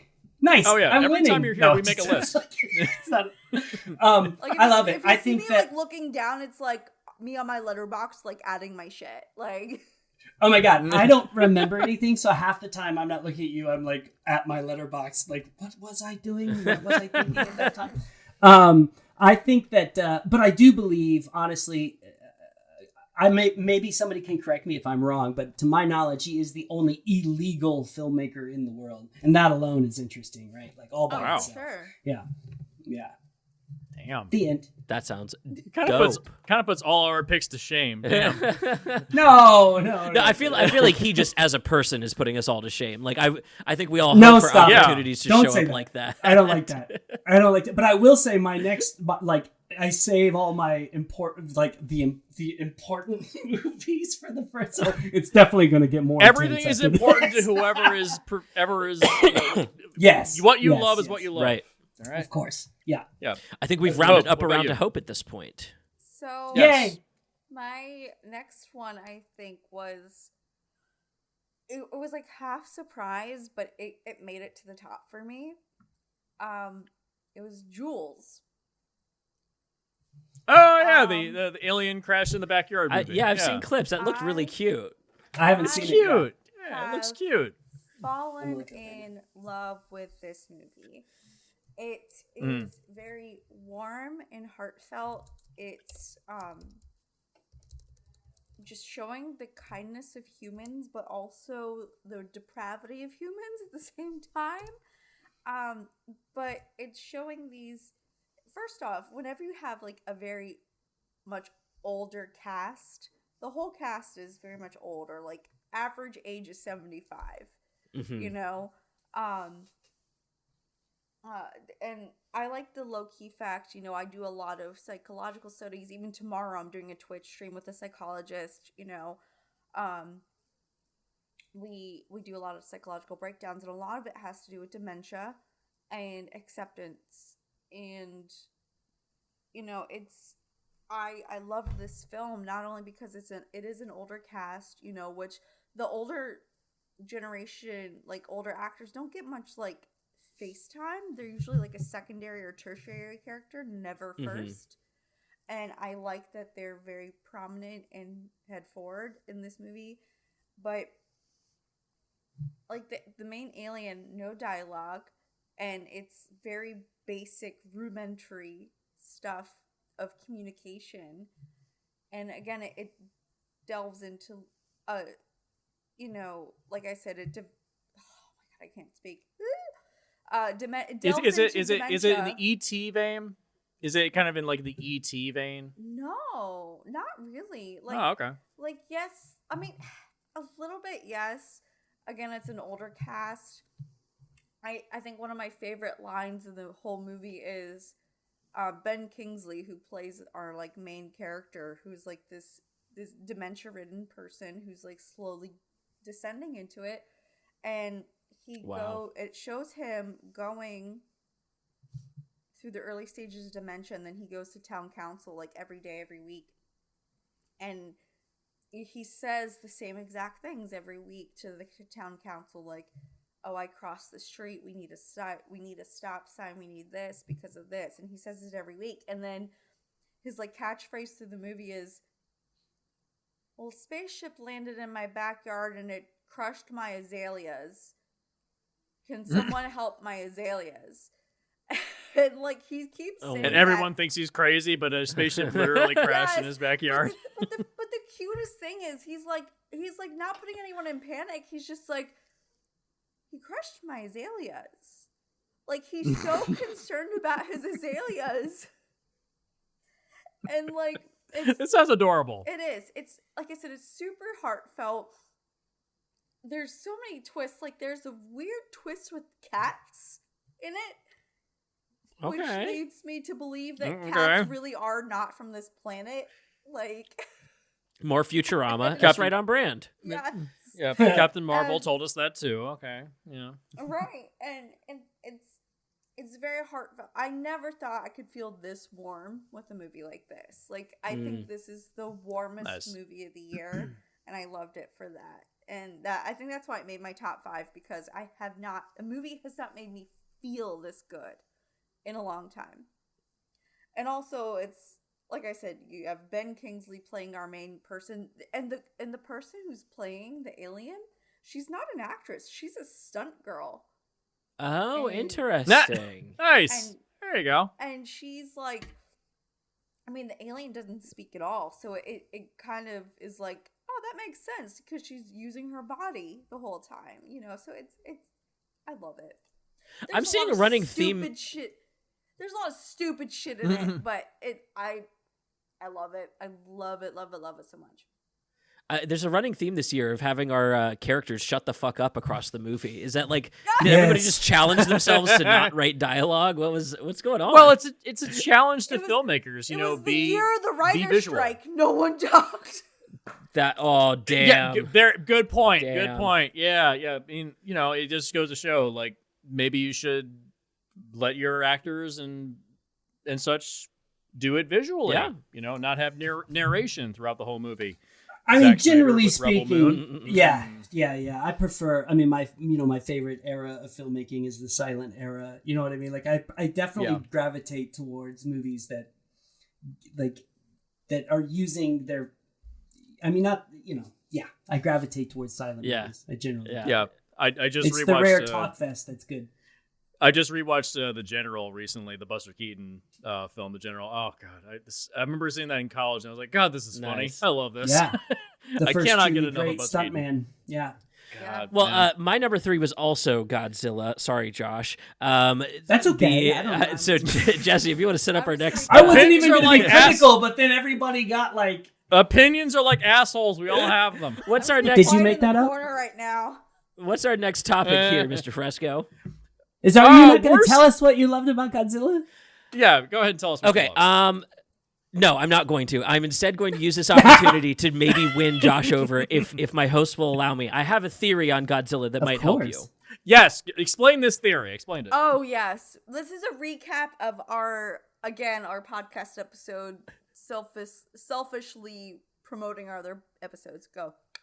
Yeah. Yes. I love it. What's your theory? This is my pig-fisted way of like putting myself into the movie. So I think that the entire film takes place in hell. I think he actually went through with his mission, and the events are taking place over the course to like change his soul as a person. And that's why you get the Godzilla junk up his girlfriend's neck at the end of the movie, because it's a afterlife cycle that he's just going to have to keep repeating, and it's actually a very nihilistic, not bubblegum piece. I don't know if you're willing to read it that way, but that was my take leaving the theater. I mean, sure, I'm willing to. Yeah, I don't know. It would explain. It explains the goofy characters. It explains that because it's all in his mind. In the because hell is just goofy characters. No, because he's making up his versions of these people and not giving them the empathy to fill them out as people. Okay. So, anyways, what's the next topic here, Fresco? I want to keep us rolling along before Hope whips me. I'm in my corner, being a nice little girl for now. So the answer? worst of the year, Seth. I hear is 2 shotgun shells. Load up and fire away. I'm shooting at you if I do this though. You made Go me for watch this on a fucking airplane. Yeah. Right. I Do it. watched No Hard Feelings on an airplane. Fuck you. I don't know what that is. It's Jennifer Lawrence's new movie. Good, Josh. Don't. And here's the premise. She's in her 30s and she gets hired to fuck a teenager. Oh. Well, lucky for that teenager, I guess. Well, No, that's the creepy part. No. That's the misogynistic take, Mr. Dysart. We're not actually happy for teenagers to have their sexuality ruined by people a decade older than them. I don't know. Teenager can mean a lot of things. It's also true. 19. Well, No, 19. Well, He is 19. They go out of their way to make him as young as legally possible, while still having enough wiggle room to call him How a teenager. strange. If you gender swap the whole movie, it's the most disgusting thing I've ever seen in my life. The fact What is it called? no again? hard feelings. No hard feelings. But the fact that we got the gender bent version this one makes them they think they got away with something. And Oh, is that what that movie's about? Yeah. She is hired by the parents of the kid because they want to get the kid out of his shell. And so she needs a new car. And so they said, well, if you fuck our son, we'll give you a new car. Wow. Also, the premise the That's premise the is she's Daring an movie. awful person. She's terrible. She's awful. So- So it's not like, like, me trying to pay for my surgery. She's just a twat. Right. Yeah, Yeah. it's horrendous. The jokes aren't horrendous. funny. They aren't in service of anything. And assuming that they're not just objectively creepy, usually ends up just falling so flat because this is a team that's not being fed any jokes. They're just being fed joke scenarios to then act in. And it was I had to watch it in two parts. It was so painful. I got to the middle and I was like, am I really going to finish this fucking thing for this moment in the podcast? I did. Yeah. Is The only part of the movie I actually laughed at was when Jennifer Lawrence goes full frontal nudity. There's people that are on the beach at night is funny. stealing their clothes, and she literally gets cunt punched. And then she kind of like rolls over onto the sand. That's the only part I laughed at because her reaction is funny. But yeah, he's that's also it. describing the scene way sexier than anyone should be allowed to describe. No, it is not sexy. It is She's PG, awful. shot from the shoulders up. It is like you see No, one top she's of an ass full crack. frontal. This is not being played up for raunchy comedy. This is like just bad filmmaking. I'm so frustrated. And it's ugly, and the editing's sloppy, and the worst part, like you said, Seth, it's not funny. It's a comedy that's not funny. There's nothing worse to sit through than a bad comedy.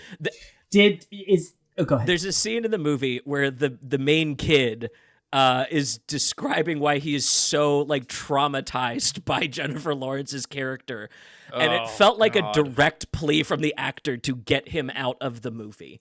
And the thing is, like, nobody ever asked, like, is this kid like on the spectrum? Is he bisexual? Right. Is he gay? Is he maybe Right. asexual? Or not Asexual, interested? yeah. Nobody ever asked these questions. They just said, no, if you get him come inside you, then it'll fix all of our problems. Like it's so boneheaded the whole way She through. feeds drinks to him underage. I used to beat the shit out of people at punk shows for doing that. Like, And this is this like a core skit in the movie. It's like, here, double fist these Long Islands, you child.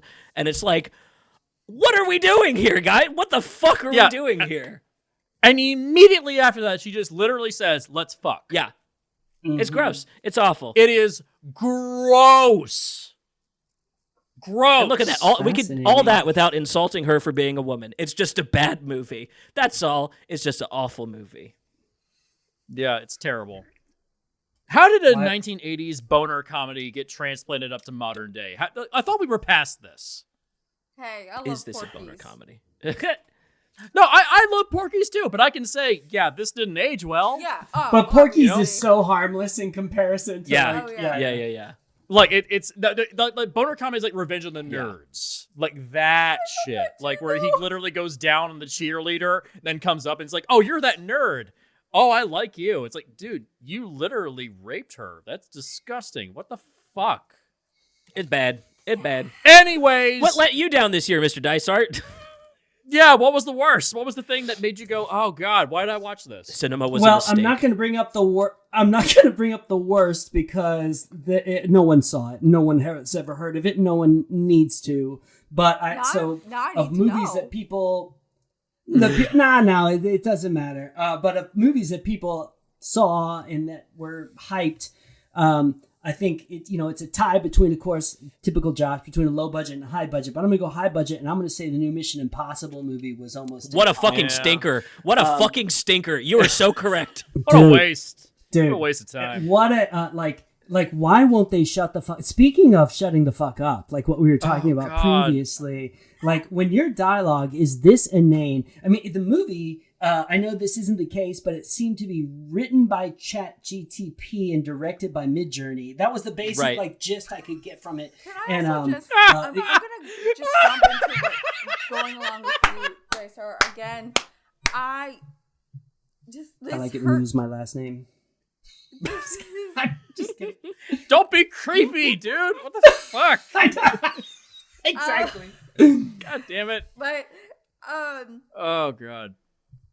not with like the dialogue per se, but the fact that so they were filming again like in Scandinavia and everything, and the scene where they like do the bike drop, there were so many complaints from like Scandinavian farmers that like bikes were just The bikes were landing in the fucking farms. in Dude. their personal farms and like harming their animals and crops and shit, and they're just like, oh well, there's no people, and like just because I have 40 acres of farm doesn't mean I'm not being harmed. And I'm like, Jesus.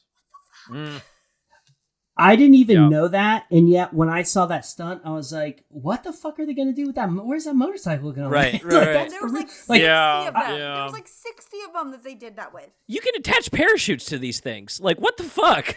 Yeah. Why you not know, take the bike with you? You might want it. I've been in World Food Program convoys where they were like planning food drops, and the amount of attention to detail you have to do to drop food so that it doesn't harm people, harm crops. You know what I mean? Like anytime you drop the object from the sky, you need to be responsible about it. Yes. But I have to say that even beyond that, like we've been talking so much about how much we respect stunt people and physical performers, and I'm 100%. But like, I can't stand watching Tom Cruise do stunts, and I love how they work so hard to make sure you can tell it's really for real though, but for real him. You know what I mean? Yeah. Like they cut to those more rugged cameras that show his fleshy face flapping in the wind and stuff. Like, he's so and all he does is Thetan's just bleeding off of his face. It's just like spit drooling out, and he just does these esport things and calls them stunts, and it's just so boring. And then the amount of mechanics that the script has to employ to get from set piece to set piece is such nonsense. Can I talk and about just that specifically? so Because that was my big issue. Yeah. Where it just like Jesse, have you I seen guess Dead Reckoning? Are you my fresh Yeah, audience? I saw it. I very quickly forgot about it. The scene in the middle of the movie where they shake you by the shoulders and they say, "Do you remember Mission Impossible 2? It's important now." That was the part where I was like, that's how we're ending? Where you're going to shake me by my shoulders and remind me of Mission Impossible 2 right now? the one everybody hates. It's like there is a John Woo movie that everyone can kind of forget about. It's Mission Impossible 2. It's that one. Just forget about that one. Just it didn't happen. Just it was a bad time for everybody. Anyway, I don't even know why I watched it. I think I had so much fun at John Wick 4. Kelly and I particularly. That I you were thought, on a high you know and what? you just kind of said, yeah, let's go like, see the next one. Yeah. Let's do another big action $300 million fucking 17-hour long action movie. We enjoy these. I mean, whenever I see budgets like that, I'm always like, if you can see the money on screen, it was worth it. You know, you're employing people, you're taking advantage of your locations. Like, why that's build great. schools? Right. Why Yeah. not make movies? When we could have ribeye. I on agree. set. I agree. Thank you, Marvel, for spending $275 million on the Marvel, so it looks like shit. I agree, but at the same time, it's like if I feel like if you are a genuine filmmaker and you need that kind of budget to secure a location, because due to inflation and things like that, but if you can make it worth it, great. But if it's just Mission Impossible, who gives a fuck? Like, the best Mission Impossible is still the original, and that was made for, like, what, $40 million? It wasn't expensive. And that was made It's how like, many years you ago don't now? need this.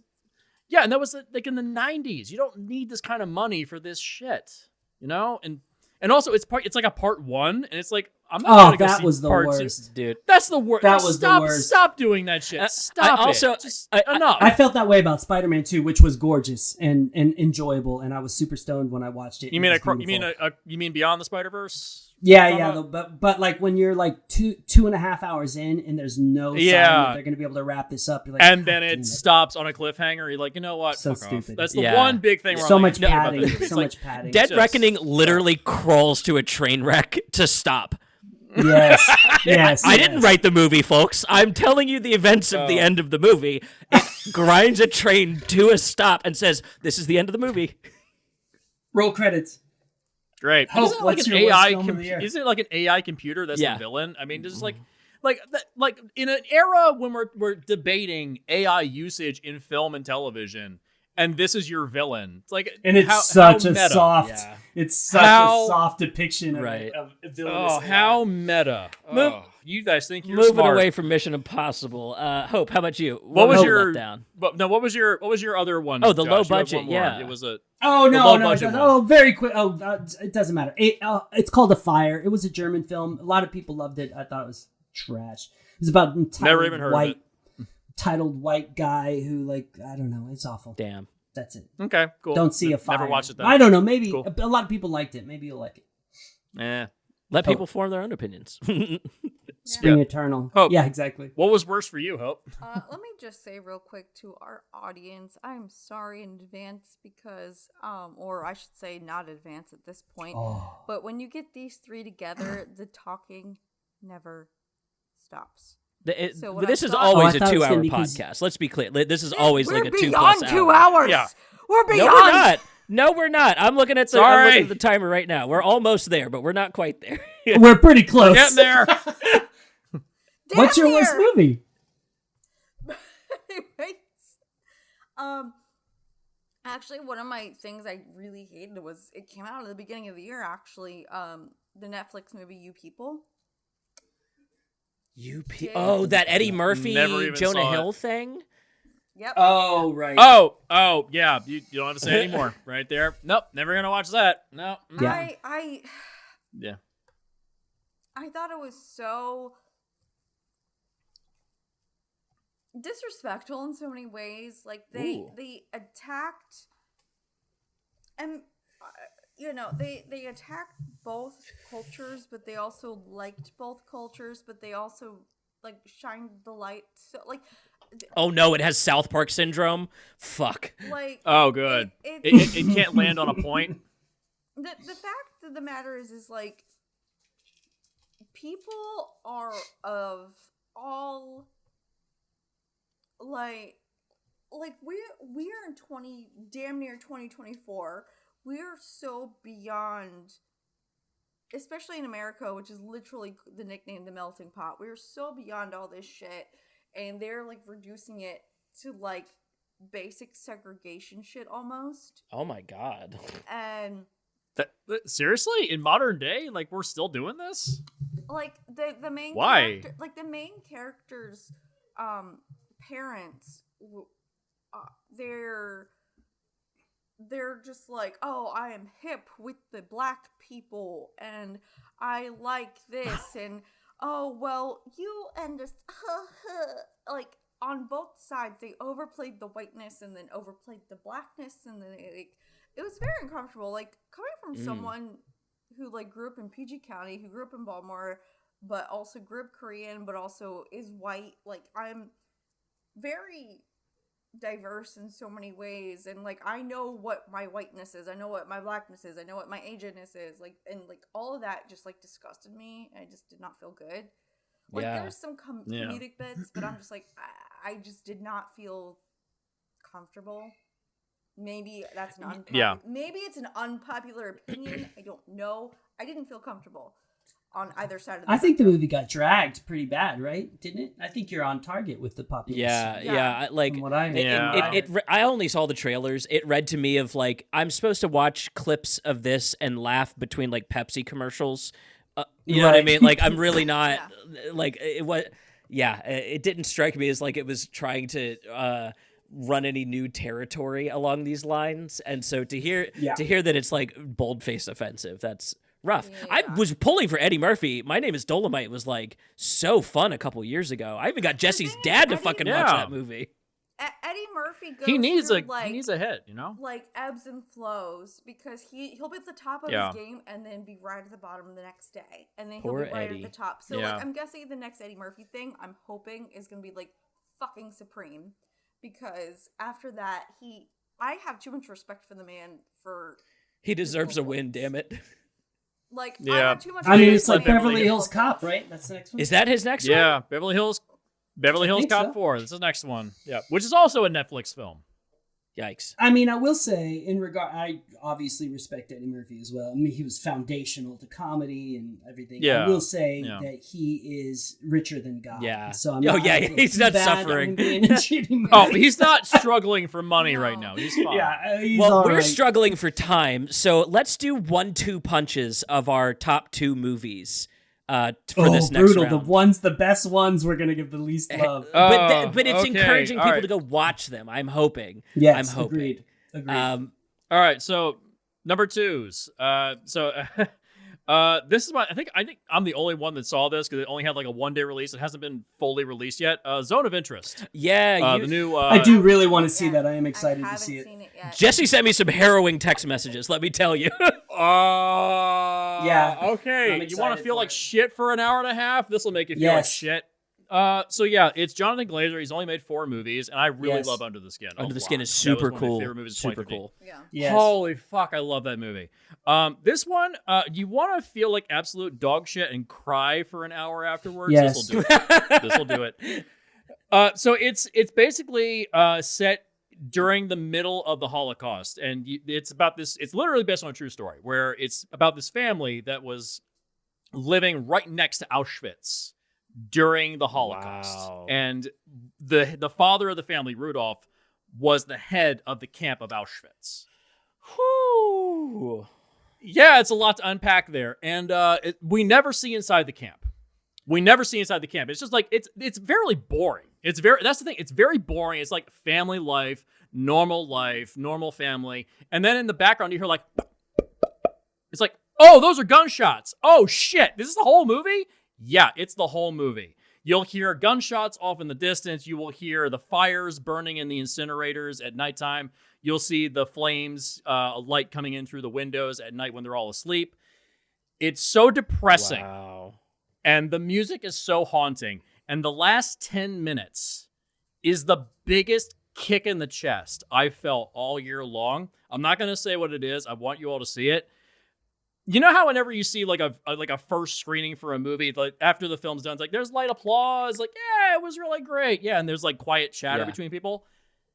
You could hear the dead turning in their grave at the end of this movie. It was so quiet. I have never been in a theater at the. Yeah, this is something that's like right up your alley, Josh. This awesome. You could hear hair growing. It was so quiet. besides the music and the Damn. credits. Yeah, and there's one moment in the middle of the movie where they're trying to find out what to do with the remains of all the people that have been burned in the incinerator. So they're like, oh, just like dispose of them wherever. We don't care.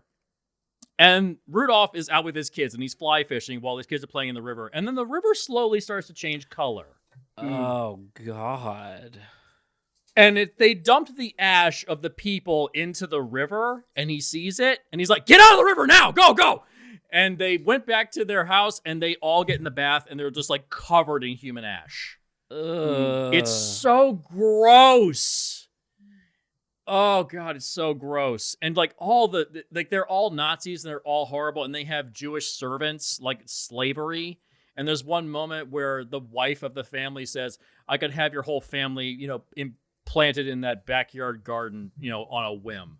It's just like, Jesus. And then you see later on, there is a Jewish servant that buries human ash in the garden so that the garden can be fertilized to grow faster. Like, it's so disgusting. Yeah, it's a hard watch. It's very well shot, but I don't know if I'll watch it again anytime soon. And that's your number 2 of the year. God damn, dude. And you remember at the end of The Act of War, the Joseph Oppenheimer film, Josh, when the main character starts dry One of the heaving, best films like of he's the decade. he's disgusted with himself, so he starts dry heaving. The main character Rudolph at the end of the film, when he's like, "You're gonna go back," he's been told by his commander, "You're gonna go back, and you are the head of Auschwitz. You're the head of the new movement to solve the Jewish problem." And he starts walking down the stairs, and he starts dry heaving, like he's disgusted with himself. Like, this is my legacy. Yeah. Mm-hmm. And then it does something that I'm not going to say what it is. Yeah, no spoilers, yeah. But the ending is just, wow. The whole audience is like, wow, he went there. He went there. Wow, okay. But it is one of the best films I think I saw all year. It's very hard to sit through. If we're doing our 1-2 punch, what's your number 1? The Creator. I think Josh, not Josh. I never saw it. Seth, you never saw The Creator? Really? No. Oh, okay. You mean the Seth, science fiction movie that came out this year? Yeah. No, yeah. It's basically a Vietnam movie in the future. It's straight up Vietnam. Like, there's a moment when it's basically a film about AI and how there's racism against AI coming out when we're discussing how AI should be used in film. Like, it's prescient. There's a moment when the Americans, basically, it's very anti-American. They land at this Buddhist monastery. Yeah, thank you. Fuck the police. They land at a Buddhist monastery, and these AI simulant robots come out to greet them, and the Americans just walk out and gun them down. They don't even try to communicate. They just gun them down. It's like, yep, this is a Vietnam movie, straight up. It's just transplanted to the future. And there's all kinds of great sci-fi elements. Like, the moment when Seth sold me was the guy who has his mind implanted into a simulant's body. And he looks over and sees his own dead corpse. And he has 30 seconds left to live, and they need to get information out of him. Sweet. That sci-fi element of being a racist and then waking up in another person's body. Yeah. That was like, yep, you sold me. That's brilliant. That's great. Yeah. Nice. And it's one of the best looking movies all year long, because I couldn't even see the CGI after like the first 10 minutes. I couldn't see it. Nice. It was so perfect. Yeah. Yeah, it's my number 2 as well. I'm very interested in movies that are wanting to have conversations around the for lack of a better term, the holiness of sentience, and that if it comes out of a digital background, it is as valuable as human experience, because your body is not what your value comes out of. It's your consciousness. It's your sentience. That's where your value as a human originates from. And the movie's making a strong argument for, if digital sentience is real, it must be treated as like a holy human life. And it makes that argument in a very strong way, with a protagonist that otherwise should not work. I'm not a big fan of the whole like lone wolf soldier learns how to love across a movie story. But it works here because it's basically the Mandalorian. We said it's just the Mandalorian. It's got the 4 big budget tent poles. It looks flashy and nice and clean. as a sci-fi film. It follows a plot that you can really keep up with. It leaves you asking questions at the end, and it's talking about our future in a very prescient way. Wombo combo for me. That's gonna take me right out of the theater. That's like I walked out of that theater going, holy shit. I'm like questioning if I want to have kids for the same reason we're questioning if these like sentient robots will be worth saving. And it's like it's hard to walk out of a movie like that not landing on the side of empathy. It's like I don't give a shit about the politics of all this. I side with empathy here. And the movie goes, the empathetic one's going to be the robots. Sorry guys, the humans will be racist against the robots. Sorry guys, you're part of the oppressor class. Sorry guys. And it really wants you to jump onto this like big budget action movie, but it's telling such a cool futuristic story. That's my spiel. Yeah. And worth noting, it would only cost $80 million. It was not terribly expensive. In general, for where they shot, for what they shot, I was like, this is $80 million? This looks like $300 million. How did they film this? Like, it was a small crew. It feels like an independent movie sometimes. So, so I approve of a movie being under $100 million. Mr. Dysart, please, Marvel, stop making your movies cost the same amount it would take to rebuild a third world nation. Please stop it. I don't want it anymore. I mean, they will if they don't start making money again. Well, welcome to Marvel Blade Land. had its budget dropped to $100 million. Blade had its budget slashed to $100 million because I bet they can get it done for $100 million. By the way, worth noting, I looked this up. You know how much the original Blade trilogy cost? Not the first movie. In total, the whole trilogy, you know how much it cost? $67 million. $164 million across 3 movies. The Marvels that came out this year, $275 million, and it looks like ass. Damning. I never saw it. Mr. Dysart, what's your 1-2 punch for the year? Yes. Okay, so as I stated, we're going to blow through the things that I felt were the best films of the year. But number 2. And I hope I'm pronouncing her name correctly. The director is Kathar Ben Hanai, and it's a Tunisian film, and it's a documentary. It's called 4 Daughters, and it's I think I heard of it, actually. I think I heard of this too. It's so intense and amazing. What they did was there's a missing daughter, right, and you don't know why at the beginning of the story, and so the mother and the 3 daughters that are left play themselves, and then there are also actors who play them, and they recreate their entire life as Tunisian women through the struggles and conflicts of the last 20 years of Tunisia. Wow. And explain why the other daughter is missing from the film, even though and whenever things become too intense for the mother or the actual daughters, the actresses step in who play their roles. And so okay. I have heard of this. Yes, I've been to see this. It's really, really something extraordinary to see. And the thing is we get so much access to their feelings and their generational traumas and their wounds and the things that strengthen them. And when you want, and they do like scenes where like they're teenage girls playing with the hijab and the niqab, which is a very like humanizing, extraordinary thing for those of us to see in the West, and ultimately the emotional bravery of the daughters making this movie with this woman director and where it goes to. I was completely infatuated and in love with it as an expression of Islamic female solidarity, but I had no idea where the last act was going to go, and American policy gets involved. It's really, really an extraordinary thing to see, and a really, really incredible movie. It's called 4 Daughters. I really loved it. Is that streaming anywhere right now? Is that streaming? I don't know. Let's look real quick. Let's see. No, it currently is not. I'm sorry. I saw it in the movie theater. But someday it will be. You can buy it on Amazon. Oh, sweet. Oh, awesome. I mean, if you want. But that means giving money to Amazon, which I typically don't want to do. I only rent just so that we can do. It'll be streaming someday soon. Okay. And then I think my number 1 movie has got to be 20 Days in Mariupol. So Again, another That is name on I'm my probably list. slaughtering. It's on my list. Incredibly intense documentary. Mstislav Charnov, possibly is how you pronounce his name. But he was the only journalist in Mariupol when the Russian invasion began. He was the only journalist to stay.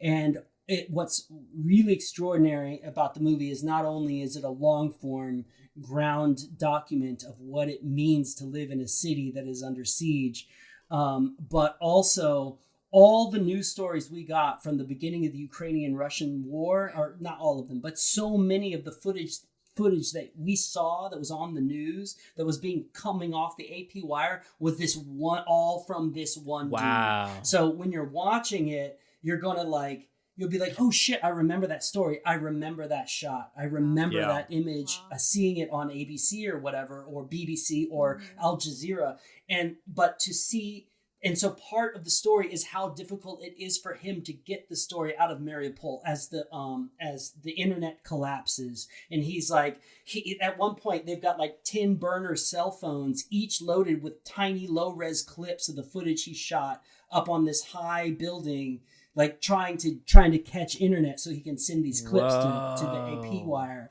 Damn, man. Extraordinary sequence and it's intense. I mean, there's a lot of dead children. Yeah. There's a lot of I like wept through much of the movie, but there's a scene where they're in a hospital, they're filming out a hospital window, and it's a Russian tank on the street coming by, and then the Russian tank starts turning its gun towards their window in the hospital. Oh shit. And they run as the Russians start to shell this hospital. And it's all, real time. It's all shot with SLR cameras on the fly. 20 Days in Mariupol. I think to me, that's the most, not the most entertaining movie or anything of the year, but certainly the movie of the year that, and speaks to our moment historically, in the same way we'll probably get something out of this Israeli-Hamas event in a couple of years. That's gonna be extremely intense to watch. And so this is that for the Ukrainian-Russian conflict. Powerful stuff. Wow. That's me. That's all. Yeah, you always come through with like the important storytellers to tune into. Because I'm a pretentious prick. I thought we had. Hey, listen, it gives us a nice little spread across the episode. My big fear. It balances us.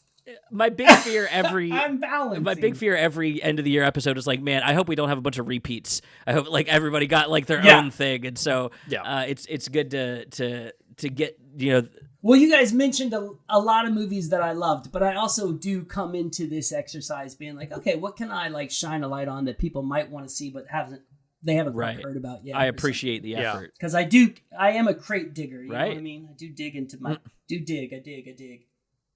Hope, give us your Wombo combo. So you actually did mention it earlier. No One Will Save Us.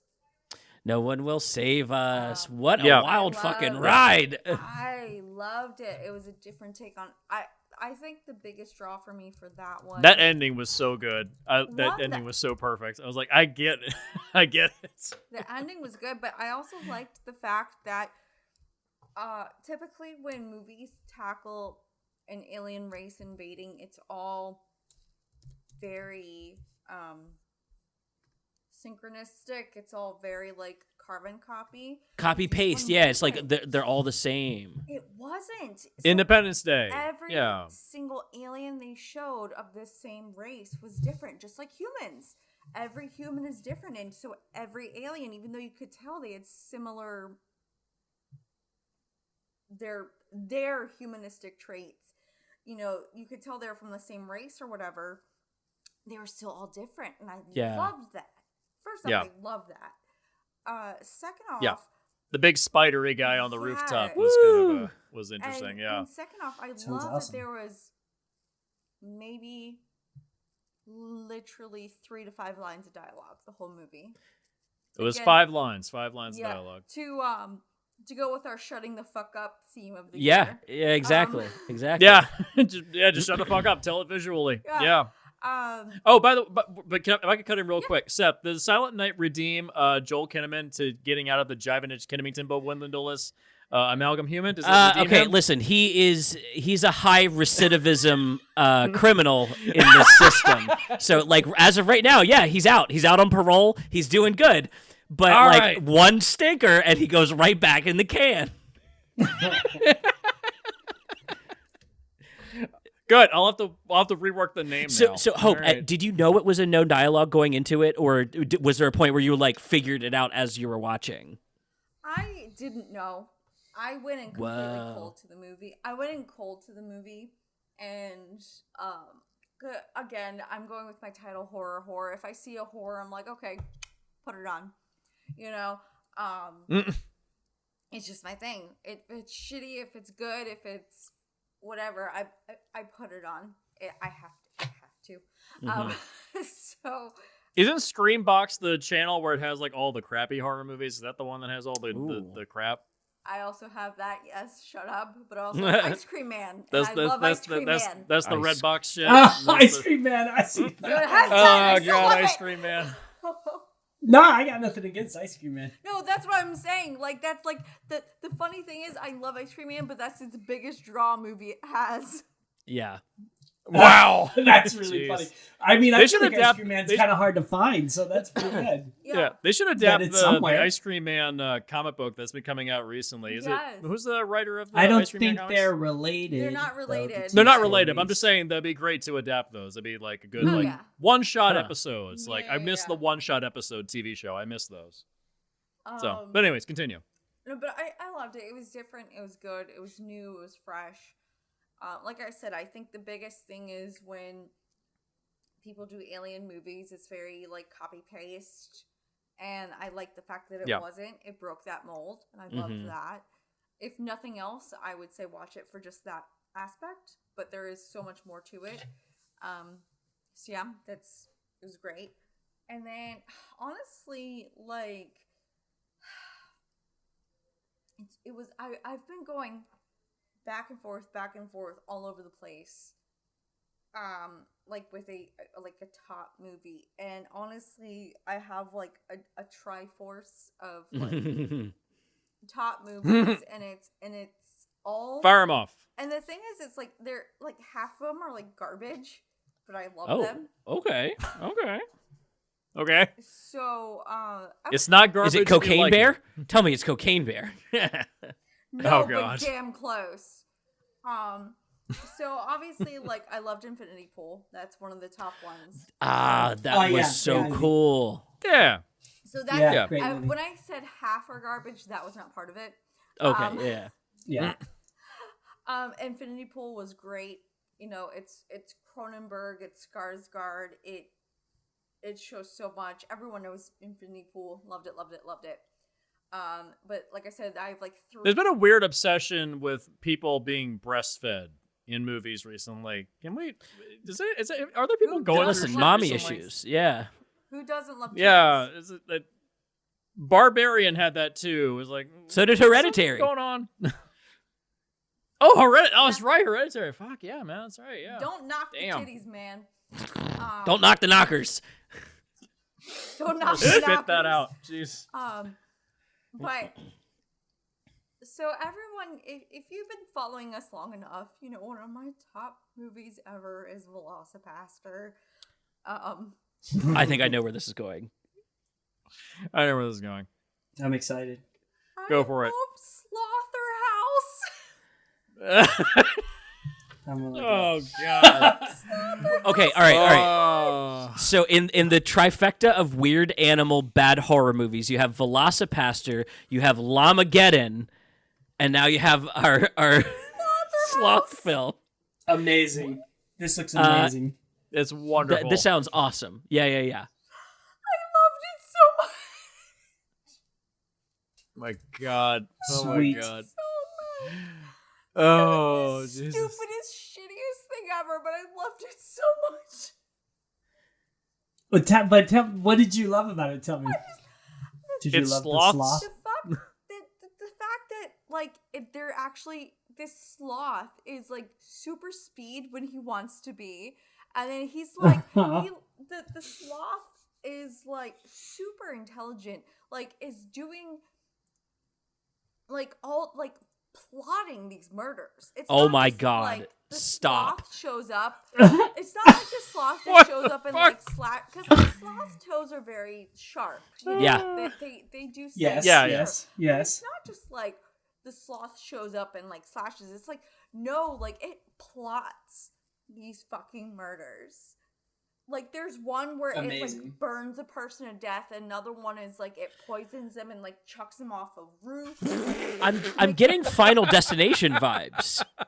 It's like Final Destination, but God. with a sloth Sounds instead awesome. of like death. I would run with that pitch too. If I'm being honest, I would run with that Yeah. pitch.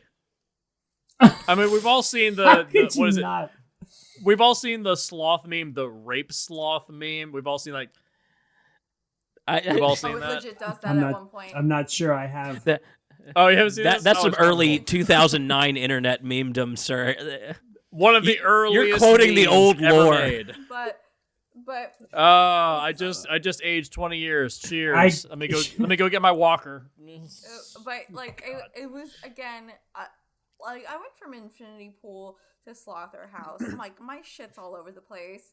But again, I will die on the stand that Velocipaster is one of my favorite movies, so it makes sense for me. Totally.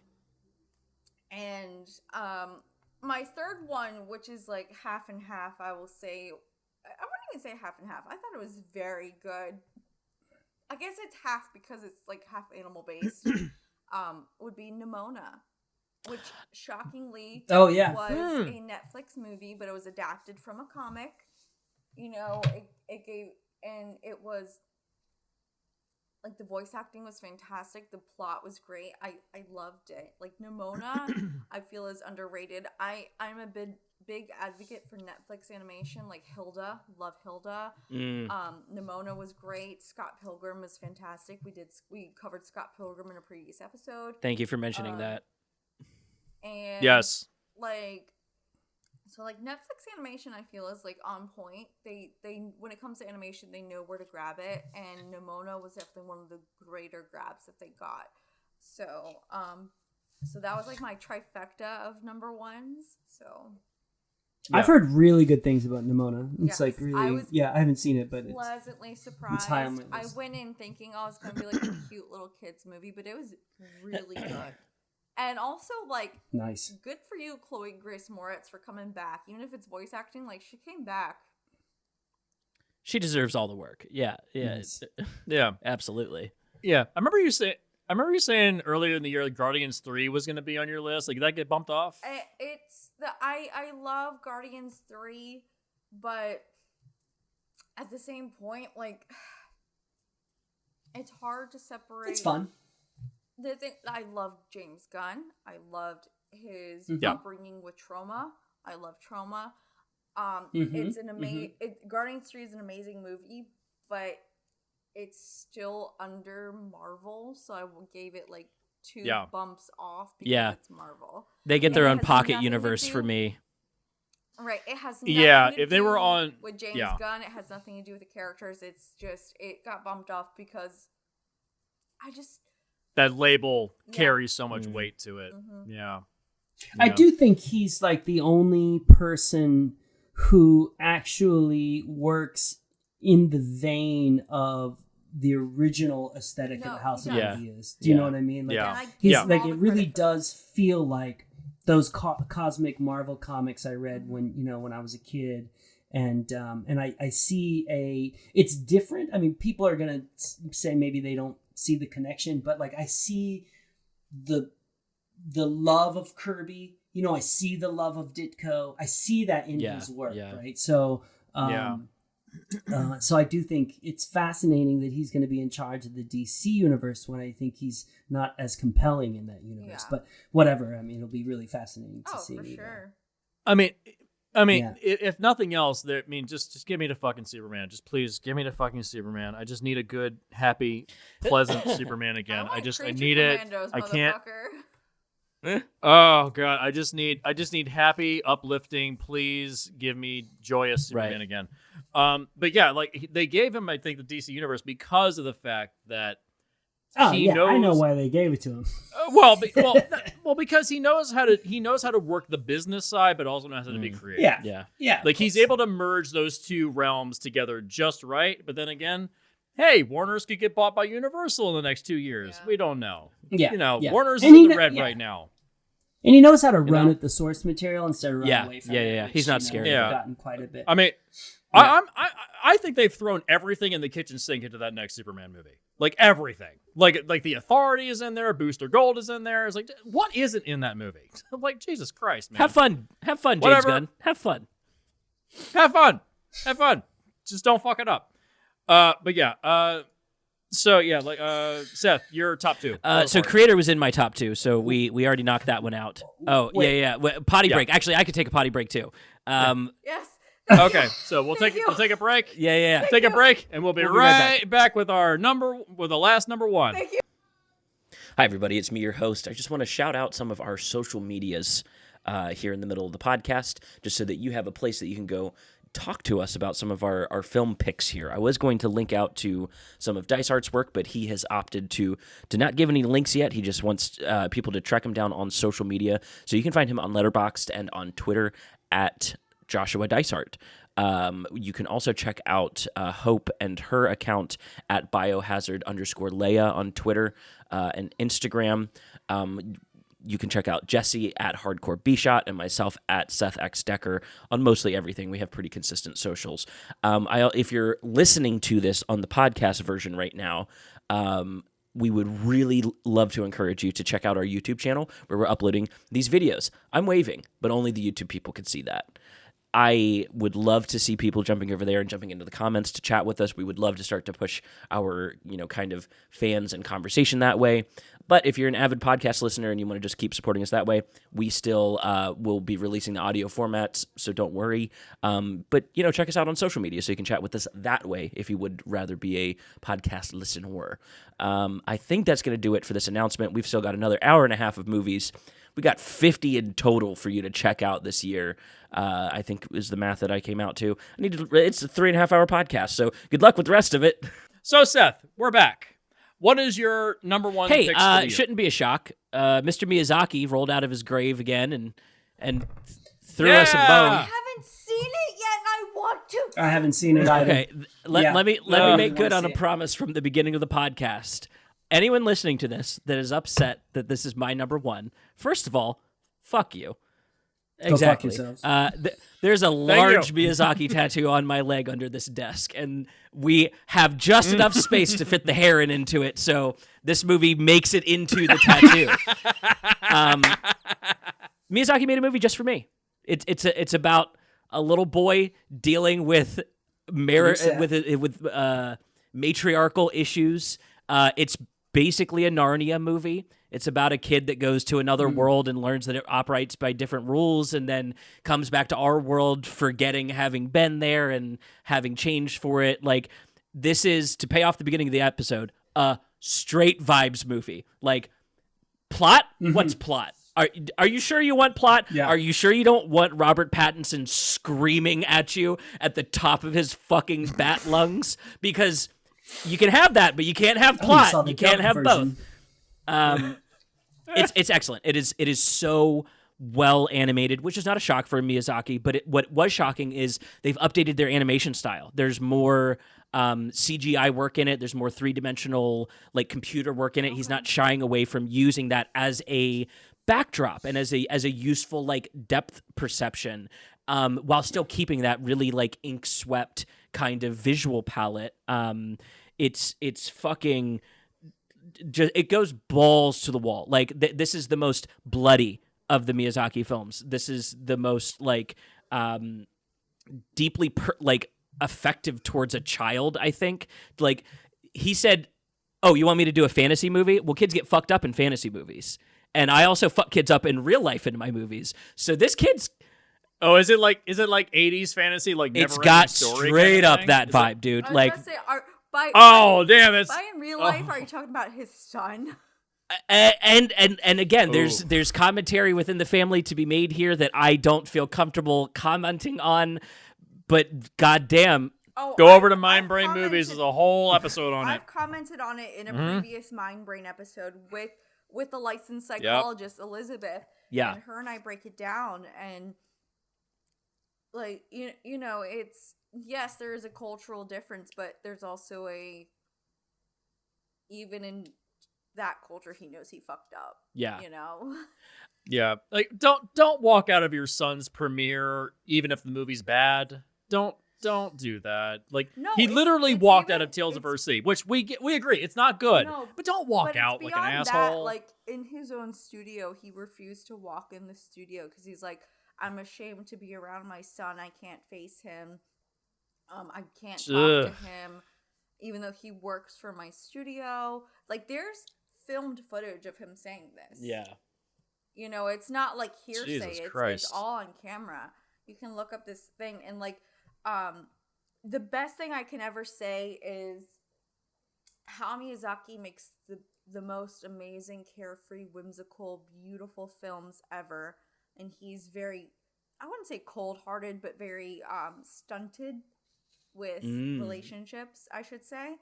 But then you turn on the opposite side and you have someone like Junji Ito, who makes the most fucked up shit in the Hey, world. wearing a shirt. He's wearing a shirt. Who makes the most fucked up shit in the world, but he's like the biggest like Hello Kitty, like Right. kawaii The person dark on scares me. planet. And I love it so much. So, Yeah, I think especially for me as someone that's struggling with laying an abusive father to rest, I do really resonate with a lot of the struggle like externally to this. Within the movie itself, I think that it becomes the most apparent. I just recently rewatched Whispers of the Heart because I wanted to see one of his earlier movies to like kind of come in with that attitude. And Whispers of the Heart and The Boy and the Heron, what he has grown as a filmmaker is his ability to tap into his emotional spectrum through his characters. I think that he often will have his characters be very clinical and very similar to himself and just like thinking their way through situations. And The Boy and the Heron is about a kid who is like, I'm doing shit. Thinking, what is that? I don't do that. And so it lends itself into this much more like viscerally emotional piece for a Miyazaki film where it is like maybe you don't vibe with all the imagery that's on screen because he's dealing with like the image of his mother's dead body being burned into his head. And like that's like re-represented back to him within the film. And yeah, it's really almost hard to watch an aging filmmaker. And Scorsese also ended up on my list this year for similar reasons, where it's like I'm watching these like very aged filmmakers finally tap into their like emotional core and like accept some of the truth that our more progressive world is saying, like, it's okay to feel your feelings, guys. It's okay to like put your feelings out there and like to have your feelings criticized. And that was and my very subjective personal takeaway from the movie was leaving going, okay, yeah. If Miyazaki can like cruise off into the sunset on something like this, even if this isn't his last one, but it's close to last one,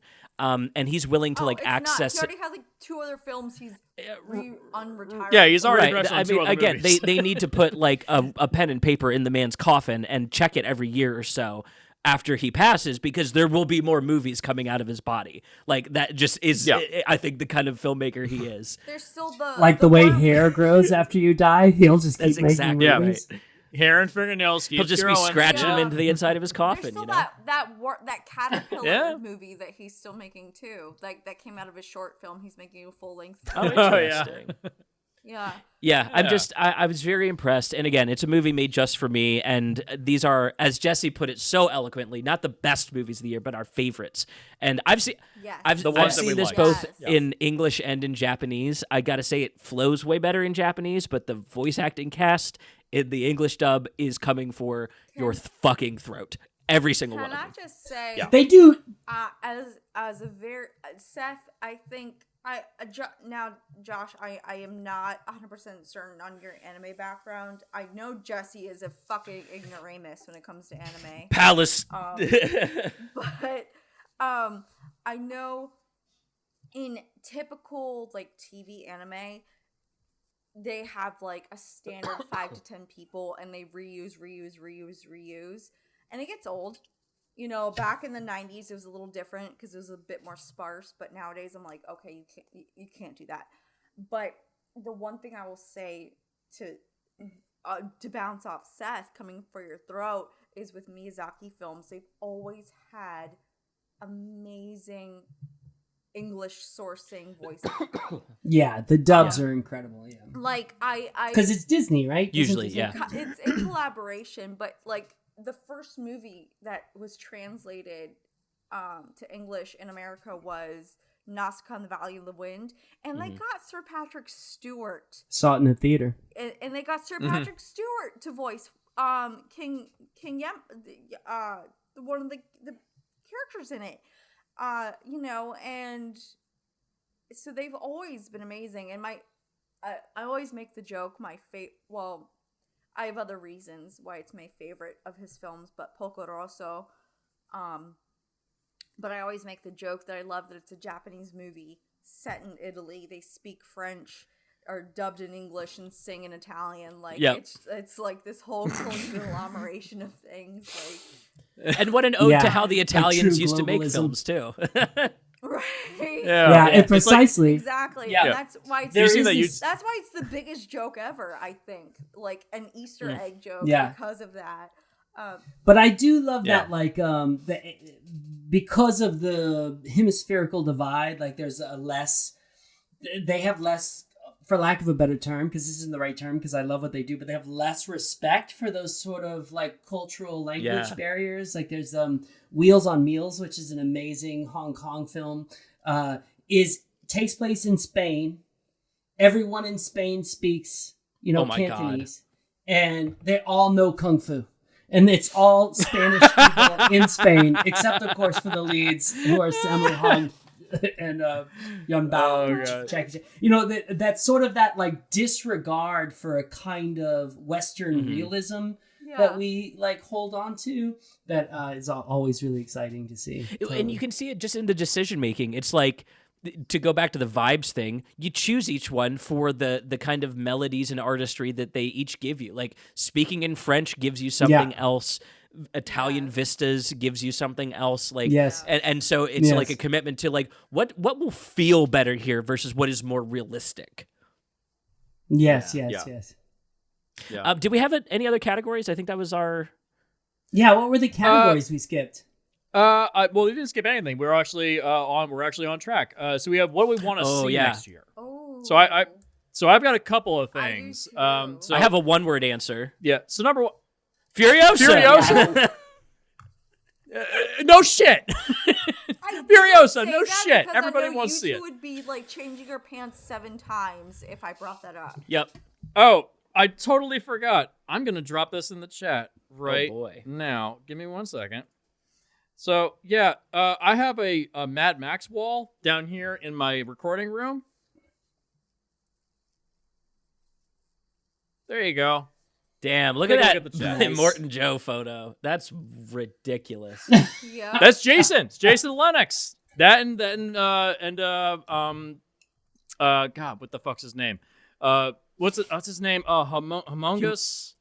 Yeah. Yeah, Humongous. Yeah. Yeah, but from Mad Max 2, Yeah. Road Yeah, Warrior. yeah. It's- Friend of the show, there you Jason go. Lennox. That's Yes, my, the Fury that's my Road Warrior. Beautiful. I love There you it. go. I love you, Friend of the show, Jason. Jason Lennox. Yes. But yeah, we have what we want to see this year. Obviously, Furiosa. We all want to see that. Yeah, It's- I mean, goes without saying, it's number one on my list. Mr. George Yeah, Miller, I mean, thank he's you. got- I think he's got- yeah. Yes, After that, yes, he's yes. got one more Mad Max movie in the tank, which is the Wasteland thing. Then I think he's walking away from the franchise. I'm a So he's little got- nervous about how fast this came on the heels of the last Mad Max film. I'm used to having to wait a decade, sometimes 15 years. They were already written. It makes me All nervous, but they were already written. I'm going to be there. All the scripts were actually already written. They actually Yeah, wrote but, Furiosa. you know. They already had it mapped out, like Furiosa, Fury Road, Relax. Wasteland. Yeah, they had them all. They had them written out. So it's like, yeah, they're going into it. And so, you know, we'll see what happens with Universal possibly buying Warner Brothers in the next couple of years. Zaslav, you're a fucking parasite. God damn it. Oh, I forgot to mention my worst of the year, my secondary worst of the year. Every studio executive had let the strike go on as long as possible so they could starve people out of their homes. Fuck you. You're We the won't worst of the forget year. that. You're the worst. You will never forget that. You fucking I scumbags. also just to bounce off of that, like real quick, one of it to people who have lasted this long in the podcast, And they do. It's an endurance test. So a person who's very, very near and dear to me, we mentioned him earlier in the episode, Daryl. You know, he's a working actor. You know, he's not one of those. Yeah. Don't get me wrong. He is amazing at his craft. He teaches, he acts, he does it all. He writes, directs. Like, he's phenomenal, in my opinion. But he's not one of those actors who went on strike and was sitting comfy cozy. You know? The only reason he's not here today is because he's a working actor and he got a gig because he is good. And he needed to take it. And I was like, you do what you need to do. This is your living. You have to do what you do. Yeah. And the fact that, like, someone who's so near and dear to me was affected by this, it hurts, you know? Because, like, there's so much more to Hollywood and actors and acting guild and everything. Like, it's people like who I know and love, you know, it's not just like your big Hollywood celebrities, like everyone's affected by this. And I do also want to say, if you do like want to support him, watch Pain Hustlers on Netflix. Like, I'm not gonna lie, he has it's a smaller role, yes, but I loved it.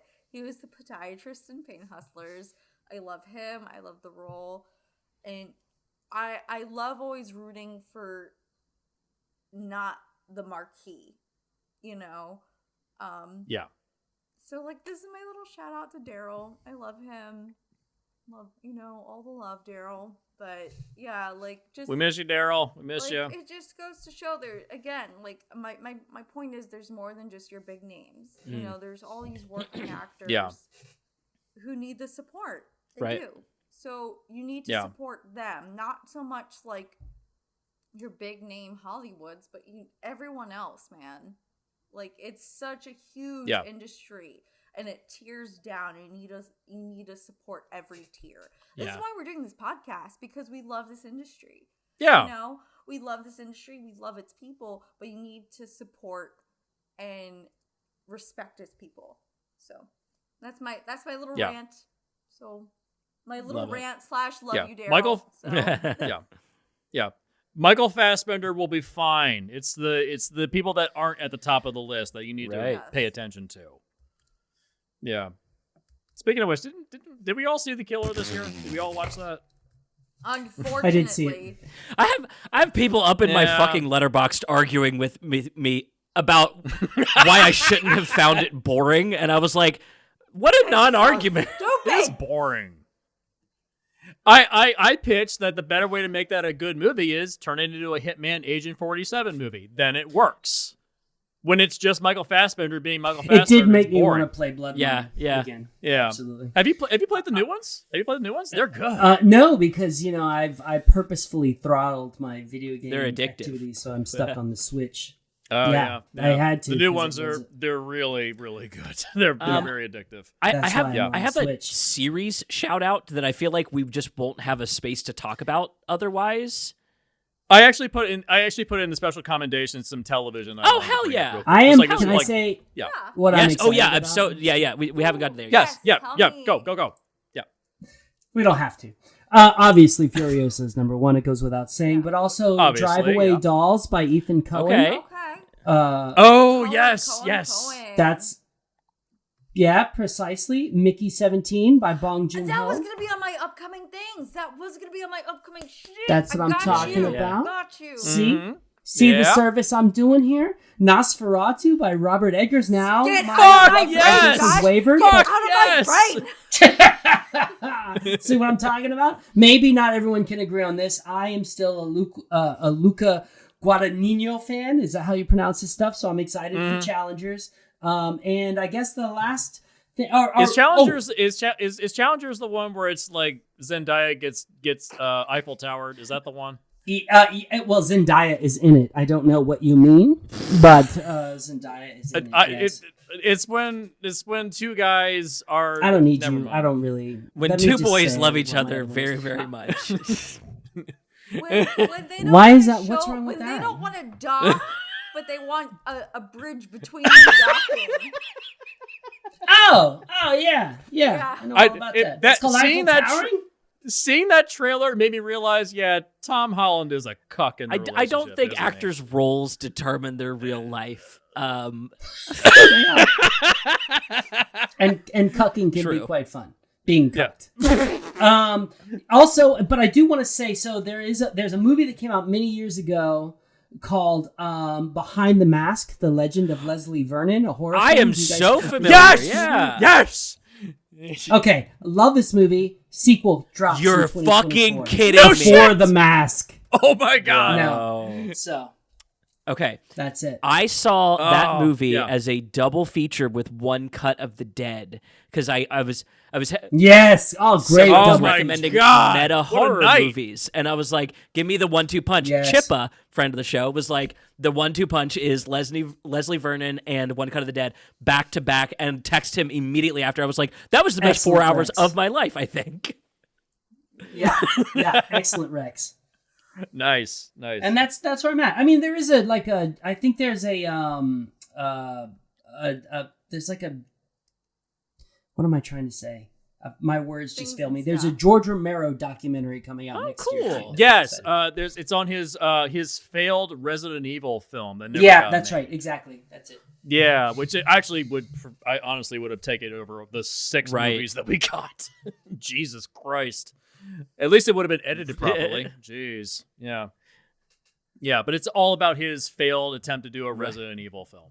So, yeah. Okay, I'm Be done. interesting. Thank you. Yeah. Hope, what about you? I'm gonna piggyback off of Dysart here. You know, like I said, he was in my Mm-hmm. brain. Nosferatu. You know, Mickey 17. Yep. Mickey 17 was on my list, like legit was on my list.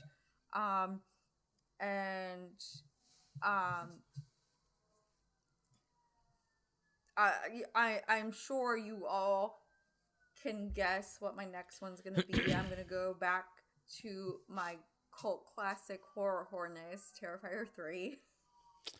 Mm-hmm. Oh yeah. Oh yeah, boy. It's a Christmas movie. That's right. Yeah. It's a Christmas movie. You know, I've met. Can't wait to see somebody get sodomized with a Nice candy response. cane. I've met the Oh, cast and God. crew. I've had like photo ops Sweet. with, you know, I've had the photo ops. I love it. I've been a cult classicist. I've been like the followers of Terrifier and Damien Leone.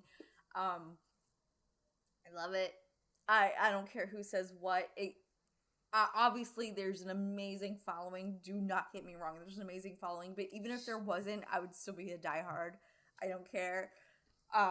The best one, not the, but one of the best experiences in my life was I was at a horror convention and my dumbass got in the wrong photo op line and I thought I was going to be with Art the Clown. Oh And no. I was in, don't get me wrong, I would have loved to have met Robert, like gotten a photo op with Robert Englund, but I didn't have the ticket for that. And then at the very last minute, someone was like, "Oh, this is for Robert Englund." I was like, "I'm for David Howard Thornton. What the fuck?" How did I get here? I run, and literally, it is the last person in line. I was like, "I'm here. I have a thing. This is my thing." Was his line much shorter than Robert Englund's? I feel like it would be. It was, but still, like, it was at the end of his line, and I was Yeah. there was literally one person going in there, like, "That's the last line." I was like, "No, I'm the last." And then, but because of my idiocy, I got to spend like 10 minutes with David Howard Thornton, and he's like in full Art the Clown makeup, never said one word to me. Amazing. Communicated with me in like face grabs and horn honks, and like walked with me through the con. And I'm like, I can die happy. I love this. Wow, There his you go. commitment to the bit is pretty interesting. Yeah. There you go. I was like asking questions like, oh, it's so nice. How are you? How's the movie? How's the role? And he's like, and I'm like, I love you. It was great. It was fantastic. So Nice. even if I hated Nice. the movies just for that, I will always be a diehard fan. So Terrifier 3 is top of my list. Makes sense. Makes Sweet. sense. The budgets on those movies keep going up and up and up because they keep making money. Because So, they yeah, keep making money. Good. yeah. Good for them. He Good for them, you know? invented a perfect character. It is horror Bugs Bunny. Like, how do you yeah. fuck that up? So people are Like that's trying- that's one thing we're missing. So people Yeah, are that's one thing we're trying missing these days to- is horror icons. people Yeah. are trying to jump off of that. Like there is a movie coming out. I forget if it was the end of this year or beginning of next year. It's called The Joker, and it's a very similar character, or The Jester or something. And it's a very similar character. Oh yeah, the Jester. It's the Jester. The It's the Jester. Jester. It's Yeah. a very similar Yeah. character, and I'm like, yo, this is just like Art the Clown with a twist. And I'm like, Yeah. this is Not Art the Clown so Watershed dope. movies. That sounds awful.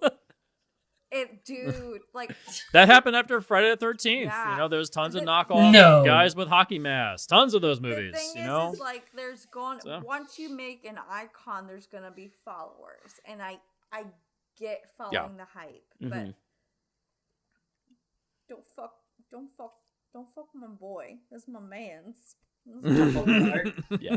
Don't fuck with art. Jesus. Seth, what are you? Let's looking get forward serious to? here, folks. We got a Madam Web movie coming out Stop next fucking year, around. and I'm so fuck. Shut Oh, the fuck off, up, you Seth! asshole! You know, fuck it. I quit. Fucking Table bullshit. flip. All right, now that Jesse's it. not here, it's Dune 2, but don't. Thank Oh, you. Hearing it. Damn it. Thank you. No, yeah, I had to be for real. Yeah, we're getting Dune 2 next Yeah. year. Yes. The new follow up. Walking all over my face. Yeah, I'm here. I'm not even a fan of Chalamet, and I'm still like, I'm so on board. Like, I am dick riding at this point, and It's really great how they Chalamet's put the alright. Liza P guy inside that Dune movie. That's kind of cool. For those who don't know, you don't know this, Jazz. There's a game called Liza P. I know It's what Pinocchio. Liza P yeah, is. come on, he's old but not Relax. that it old. looks like Timothy. It looks like Timothy Chalamet. It looks just I like don't him. know why- yeah, it's- why- I watch Yeah. Game Rights. Sorry. There you go. Yeah. Yeah, yeah. I really, I'm not one to look forward too far. Usually, if a movie's announced at this point, it's not going to be the best version of itself. There's a lot of bullshit on the lineup. So I think as more movies come to light, I will be able to speak more cleanly on it. But yeah, Furiosa and Dune, those are my two big ones of next year. I like I will go to the theater at Yeah. least twice, and it'll be for those two. Yeah, Mhm. I have a couple others I want to shoot out really quick. Ballerina, the Yes. John Wick spinoff. That's what's her name? Oh god, damn Anna it. de Armas. That's it. Anna de Armas. She's the main character, and John Wick shows up as just like a secondary character for like one part of it and disappears at that point. Other Because than that, rip Keanu Reeves' knees. You know, that's one thing about John Wick 4 is like my brother Yeah. was slowing down. Yeah. You could see it. that's why 59-year-old. that's why he wanted out. Like Dude, that I don't fourth blame movie, him. Every night he had to get into an ice bath in order to heal himself because he's so old Of course. at this point. He's, And you could one- see it. Boy, and he's almost with 60. all Like, respect. a $10,000 ice pack machine because of it. Like, Nice. Yep. Wow, He's he was old. like, Yeah. that's He's the old, best man. thing I Can't do it. invested in. Yeah. And I was like, damn right it is. good for him. Yeah. Yep. Other than that, It Toxic happens to the Avenger. best of us. We have the remake of Oh, Toxic really? Avenger The coming out. remake? Yeah. Yeah, we talked earlier this year with Macon Blair, Macon. who's the director of Macon. that. And Macon, it's Nice. Macon, I love you. Come back. Yeah. I need to see this. Yeah. Sweet. I don't know if you guys have listened to that episode recently. Do you realize he almost let it drop that he was in Oppenheimer on our episode? He was like this close to saying yeah, he Nolan, almost and let then it was like, slip. "No, I can't say that."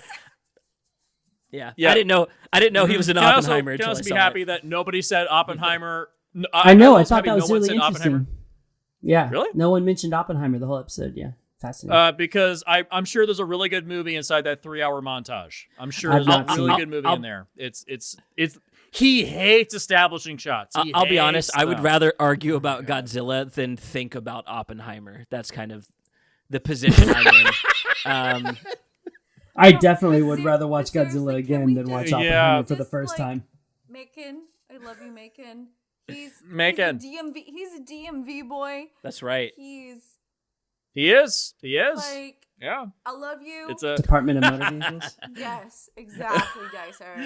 Yes. District of Columbia, Maryland, Oh, Virginia. okay, I got you. Yeah, DMV, District of Columbia, Maryland, Virginia. They only Sweet did that to boy. shit on West Virginia, by the way. That's right. Yeah. But yeah, other than that, I have 2 other movies. Well, actually, technically 3. ISS. It's a story about what would happen if I was World War broke out. Not impressed with that. Yeah, Really? the trailer looks pretty Not rough. impressed. I mean, with it's an that. interesting idea.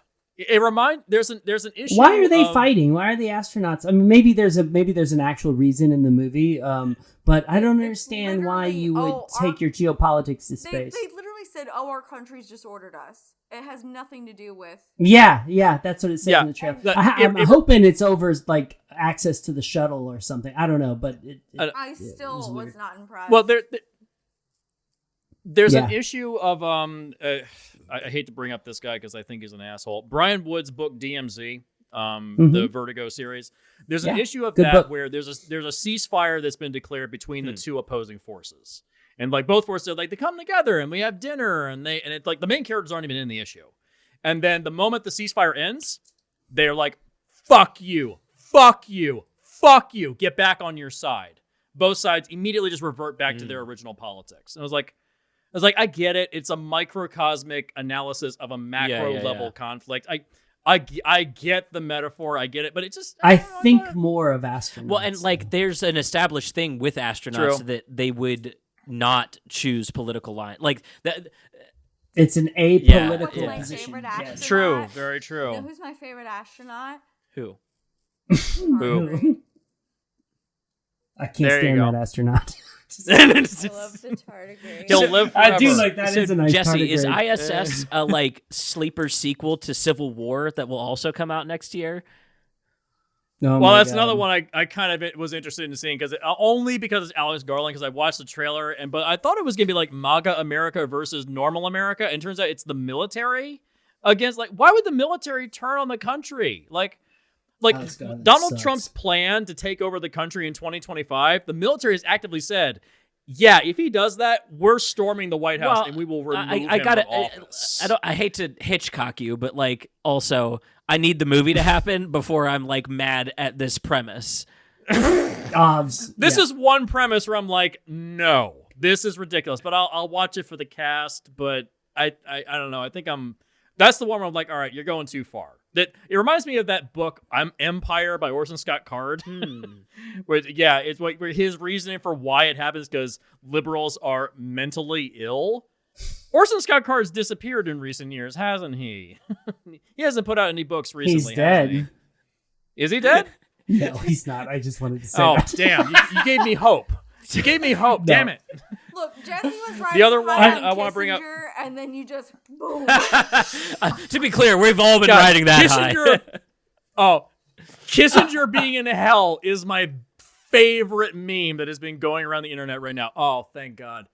Fuck I you, did. asshole. I did recently turn my eldest nephew on to, Orson Scott Card, Ender's Game, and Yeah, his and earlier stuff is I very was hesitant. apolitical.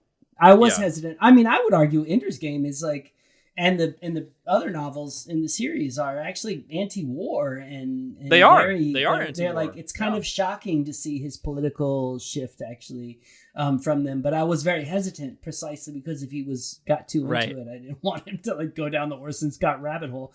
Fortunately, he thought it sucked like everything else I tried to turn him on to. But Honestly, the most prescient Jeez. thing that comes to me about Ender's Game is the fact that the B story of that book that most people won't even visit in a movie is about kids changing the political climate via the internet.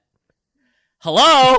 Hello? 4chan! TikTok, 4chan! dude. Like, TikTok is coming out, publishing their AI. Far back, to- Jesse. You're showing your age, Jesse. You're saying 4chan. 4chan, I know. Bitch, we're on to 8chan now. Apparently you haven't heard about 64chan. That's how oh my often God. I visit those sites, which is never. Yeah, no, it's so funny how you can be prescient at that time and then live up to that age and not quite get it. Yes. Yeah. And the last thing You I can wanna be like mention me is, and never be prescient and then not get it. Man, So that's please the don't worst accuse me of odds. never being prescient. I don't want to go out that way. Never. Not Oh, you, Seth. God. Not you. God. Last thing I want to mention is just recently was announced that A24 is getting into the big budget movie game. What?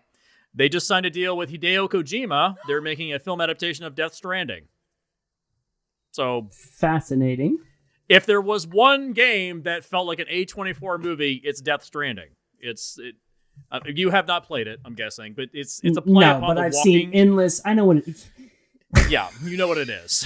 I've seen endless playthrough videos. I watch a fuck ton of Dyson. playthrough videos. That So way I you don't have to play the actually games. play the thing. You don't Yeah, get addicted exactly. to it. You just Yeah. turn it off. Guys are sitting over there like, Precisely. I'm a comic writer. I'm already avoiding having to be an Uber, and now this guy is like an Uber Eats guy out in the wilderness. I'm not going to play that game for free. Not for free. Oh jeez. Oh god.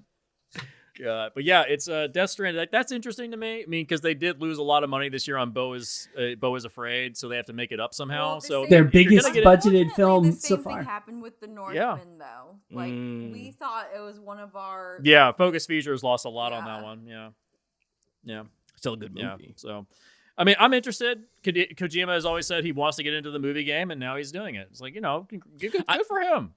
I mean, I'm sure it'll be fucking weird. It's a and new I'm critique all to for have it. to like palette him through. That's what I'm most interested for. Like the shift Yeah. from, because we see it in almost all your AAA gaming right now, is they all just want to make movies. They want there to be a Call of Duty movie. They want an Assassin's Creed movie. Like they all Not want everything movies. could be Last of Us. Right. Oh, speaking of great things from 2023. Yeah, that's another thing I wanted to bring up is that people I want like special commendations. People forgot The Last of Us came out this year. Yeah, and, like January, earlier. It was February, and it was great. It's amazing. fantastic. Josh, did you see the big gay I episode? didn't Yeah. finish it. I love it. In fact, I stopped watching the series because after that episode, it went back to being. I just thought it was so boring and tired, and all the zombie tropes were so played out, and I thought the characters were overwritten. But then I saw that one episode, and it stuck. I really loved that episode, and so I tried to stick with it, but I didn't make it through the first season. Not I your found thing. it really Not boring. your Not a movie, but Yeah. it's not to bounce off Last of Us, but it's HBO.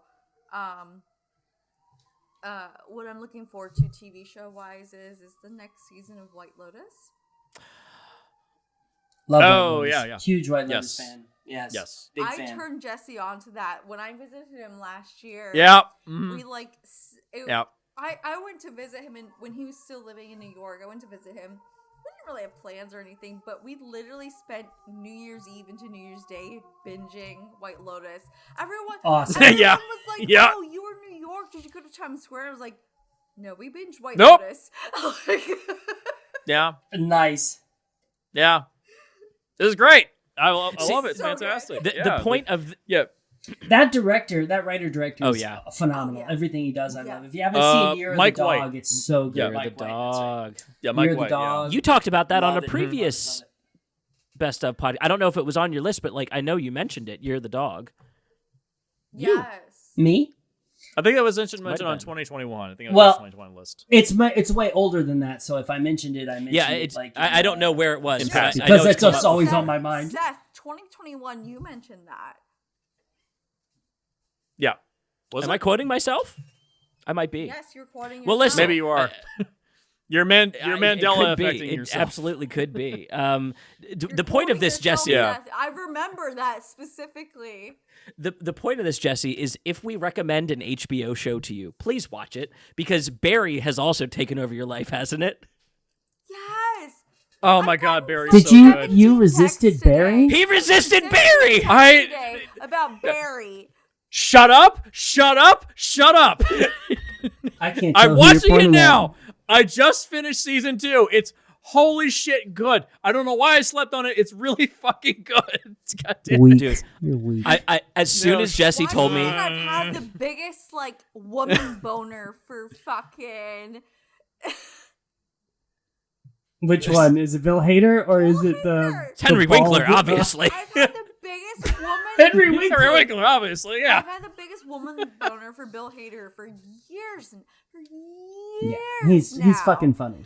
And funny He's time. great. I have 100%. just the great. quickest anecdote. So we've been, as soon as Jesse told me that he was watching it, I was like, I have to watch back through this with my girlfriends. Yes. And Yes. so watching the show with Lexi, specifically the Henry Winkler FBI agent relationship, she's God. like, this man is rizzing up this woman with like all the force of 1,000 chariots, and just it works. And so to be in an interracial relationship and watch that unfold on screen, where it's like Yes. every line he gives her is worse than the last one, and they're still working because he's committed to the bit.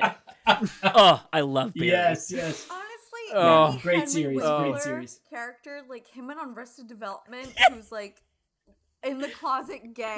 Dude. And he's like, so about that, can I get his number? Like, Henry Oh, Winkler God. fucks. Oh my god.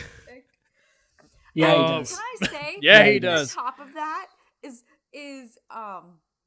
when he was in the music video for Say Anything's, I called her on the she touched herself. I Can Say Anything Too, and he's in the music video, and it's the most simplistic music video, and he's just like literally there as an old not the fawn, but an old Fonz, and they're like fawning. These men are fawning over his like charisma as old Fonz, and this music video was like 2007. Or Yeah, something. yeah. And they're just like fawning over him, and I'm like, this man is amazing. I love this man. We can rabbit trail like a Actually- motherfucker, can't we?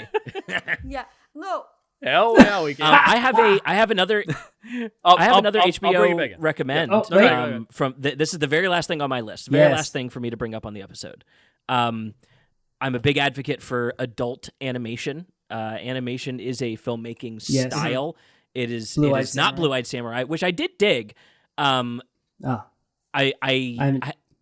Yes. Scavenger's Thank Reign. you. Yes. Scavenger's Reign. You've seen the tweets. What? You've seen the tweets. There. hold on. Oh no, I haven't. No. What? I just Okay. know that those are the two most beautiful, like, Wait, what? Western animated. Yeah, so Scavenger's Reign is a mini series on Max right now, and it is an adult animated sci-fi fantasy. My like shorthand, if I have to like get people on board, it's Adventure Time with sex. drawn by Mobius. I'm in. So The long I'm pitch in. though is, hey dude, do you want to know what it feels like to trip mushrooms, watch a sci-fi movie, and cry your eyeballs out? Watch this, please. It's awesome, and I can't help but advocate for like, it's got that like Love, Death, and Robots feel to it, where it's like very.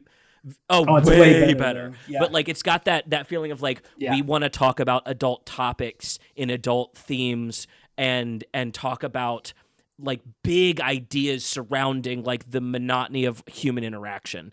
Oh, it's so good. I loved it. Did you watch it as well, Dysart? Do you have thoughts? I'm so curious to hear what you thought if you did. I'm in the middle of it. I don't want to talk Yeah. about it too much. Yeah. I hate Yeah. to spoil, But I'm loving I it. hate to spoil the fun. I would love to talk to all three of you more, but we can do that. Forever. But we can do that after Yeah. we pause. we can stop recording, save our listeners from hating us, and then we can have our own discussion. But All right, I'll shoot out my last few bits. Okay, so want to see next year. The Bear season 3. The Bear was the best show of the year. Give I don't Jamie Lee care what Curtis anybody that says. That Emmy. was the best show of the year. Oh, that was good. Fallout, the TV show. I walked onto the sets. Okay, it was really not fucking only amazing. that, That but is going to you, be like, incredible. insulted. I and- tried. I tried to get on that show so bad. I really couldn't. When we went to the reach- horror yeah, what- convention,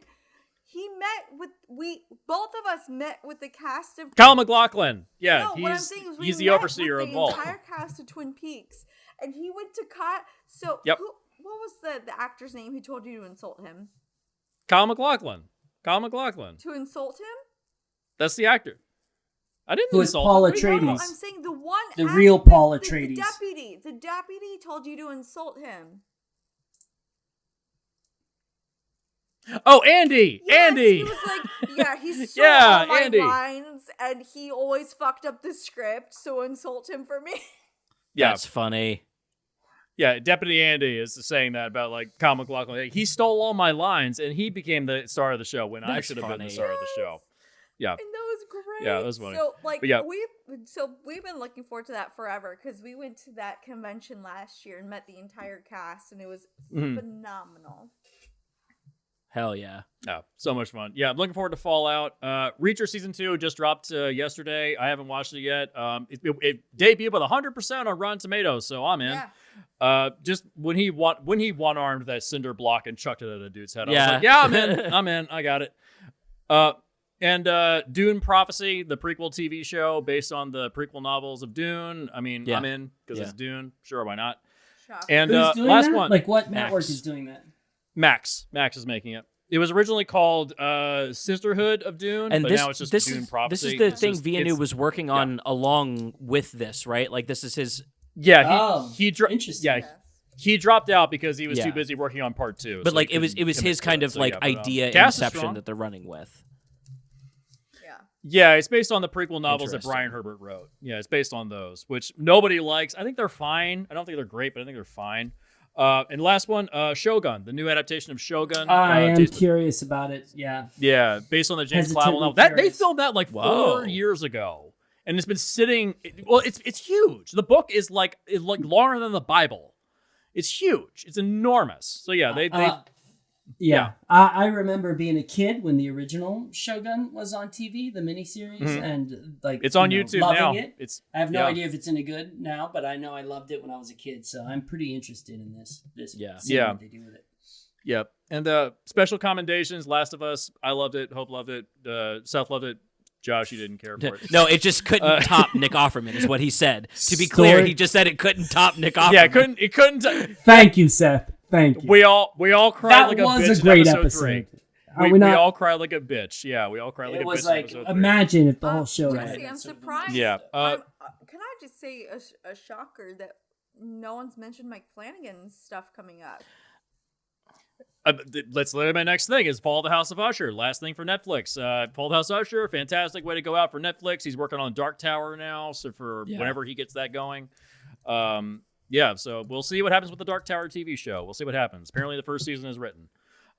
Shrinking, if you want a good TV show that's like a good comedy, Shrinking is a fun TV show. It's very well shot. And The Bear, probably the best TV show on the network, any network right now. Have you watched The Bear, Josh? I know you're not into foodie culture kind of stuff. I know it's not about the food. It's about the characters. It's not about I the food. watched the first episode, and I'm sure it gets better, but I couldn't handle it. It was so much forced drama. There's a video game competition, and then they start a fight outside. Then the brother shoots a gun in the air, and It's the the video game cousin. people It's try not to beat even at the the real chef. and cousin.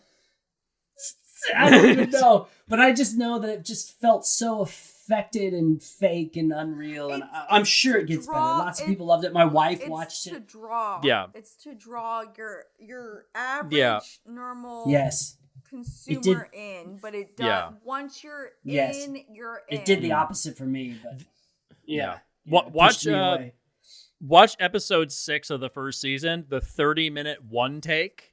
Mm. Where they leave the assistant in the kitchen leaves the pre-order tab open, and so they keep getting orders over and over again.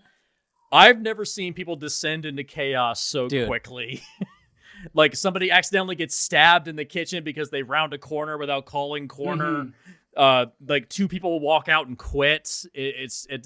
Carmi starts losing his fucking mind. It's like, it's interesting. That I is, did work. I worked in restaurants for 10 years, and it felt distinctly fake to me. But like I said, one episode I don't know. I can't speak on the whole series. I'm sure it's great. I might never watch it though. It's also going from like so many extremes, from like 3-star Michelin to like Joe's Pub. Yeah, like behind deli the corner. life. Mhm. So Yeah. See, I'm the deli guy. Nice. I've worked like Sheetz and Wawa and Subway, and like I've done the Same. deli Uh-huh. end. So I've been in like the end where I you did just scream at Taco each Bell other. at 3 a.m. Okay. Yeah. Yeah. Yeah. The Michelin Yeah. end, that shit's And, way too like James Bond for me. Yeah. They get into that in season 2, which is kind of annoying to me because I'm like, I fucking. Oh hate no, these you didn't like that restaurants. episode because it was about Fucking Ricky much. listening to Taylor Swift. I understand. No, I like Richie's arc is one of the best arcs of the show, but I just hate the You're right. environment. You're of- right. my first job, I worked as a dishwasher at a country club, and it was the most uppity, rich, white, yuppie people I've ever met in my life, and I fucking hated it. So I have that in the back of my brain. But Richie's arc is great. I just wish it wasn't. Okay, in yeah, that makes environment. sense. Can I say a TV Yeah. show from Totes. last year that I really loved? Yes, go. Paul T. Goodman. Paul Did you T. guys watch that? Goodman. Is that Yes, what it's I did watch that. Fuck yeah, man. Goldman. Sorry, Paul T. Goldman. Sorry, yeah, I got it. Yeah. Paul Yes. T. Goldman. That's right. Yeah. Yes, Paul T. Goldman. Yeah. Loved it. And yeah, the last one, Star Trek is good again. we made it, guys. We're out of the shitty era of Star Trek. We're back. Space We're back to good Trek. Yes. Rhapsody! There's a musical episode in season 2 of Strange New Worlds. Rhapsody! It's one of the best things I think I've ever seen. Sweet. It's great. Yeah, and Lower Nice. Decks is fantastic. It is. Lower Decks is great. Yeah, it's when they did the crossover and they brought in the maybe Lower a Decks little cast drunk onto right Strange New now. Worlds, Little and they No. when they became live action and they were just like, wow, everything's very 3-dimensional. Jesse. It's like, oh, I get it. I That's love funny. that episode, but it's all about Moopsy. That's true. That's true. That's true. But still. But yeah, that's 2023 and what we're looking forward Paul T. to in Goldman. 2024. Cranked it out all in one podcast, and we can end this in under 3.5 hours. In under. We can yeah. end it in under the World on a Wire. You can't. We could. But now you've opened a can of worms that doesn't fit Yeah, into that 5 movie. minutes. Oh no! Uh, Oh no! We had Nah, thoughts. I We won't had say thoughts. anything. I do love We World had of Warcraft, thoughts. but I won't. We had thoughts. Josh, I would like to roll out for you to talk about anything you have going on. I appreciate you spending this time with us, and now Oh, Talk no, it's about a the pleasure. banana. It's a Talk pleasure. about the banana. I can't. I don't know what did they tell you about it at the thing. You were They there. literally premiered it at New York Comic Con, dude. And what did they say? Like, They- I don't they know said what that- their pitch is. The banana number 1. Yeah, that's it. You did okay. it. No, Never mind. he's hiding behind a no speak contract and letting you talk about what you know about it. Yeah. It's about a Hell sentient yeah, dude! banana. What? Can I ask? Yes. Is it based on me? Am I a sentient It is- banana to you? Yeah, Seth, I haven't been able to tell you this until now, but I have finally Listen, captured your essence. one time I took 30 milligrams of edibles at LA Beach with Mr. Dysart here. Holy shit, that is I think I Yeah. found out that he was like a interdimensional like wizard or hermit of some kind that like dispenses wisdom. It was a good time. So yeah. Banana number one is what you're talking about. Yes. The name of the character is Banana number That's- one, and that- the issue yeah. is the first issue, so it's Banana number one. this, Yeah, I don't know that's how coming much out. you can talk about. Kevin McGuire. Yeah, I don't know did how that. much you can talk about it. This does not sound or feel like things that I've read of yours lately. What are you? What creative ivories are you tickling on your brain when you're writing something like this? Acid. Well, I definitely have done acid in the past. I think, well, first of all, there's going to be a lot of stuff coming soon that is along these lines that are shorter projects, and then there's one big project. So I'll talk about the big project in a second. Hell I'll yeah. make this all really brief. That particular brief. series, Banana number one, was sort of came to pass when Dinesh, my publisher, contacted me and said, we have an idea and it's called Banana number one. And I said, oh, okay, what's the idea? And he's like, that's all we got. So they passed you a Post-it note. Which is not an idea. Yeah. It's like that's not technically an idea so much as a title, but so then I just had to go home and crack it. So that's what I did. I went home and I cracked it. Again, I know you can't talk about too much. What excited you to launch into it like that? What was it that like you latched into that was like, oh, might be my line in? Yeah, I think that with that particular project, well, one thing I spent all last year, not 2023. I spent all 2022 working on a project called Habitat that is being drawn, or currently is all finished, drawn by David Lapham, who did Stray Bullets, and David and I, and I'm really so proud of it. But I spent all year working on a 4-issue miniseries because I really wanted to do something novelistic and dense and cool, right?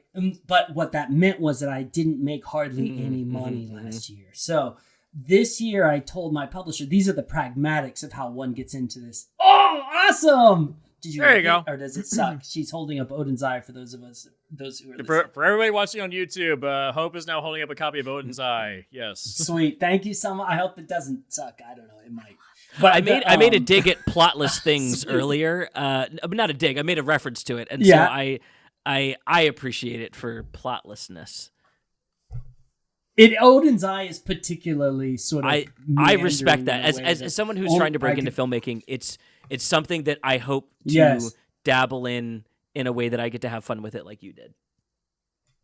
Yeah. I mean, and also, Orc Island is a lot more has a line and a story, and but that's a different. Dude, I saw the artwork for Orc Island. Bro. I was like, "What the fuck is going on?" Dude, bro, that looks great. Second level.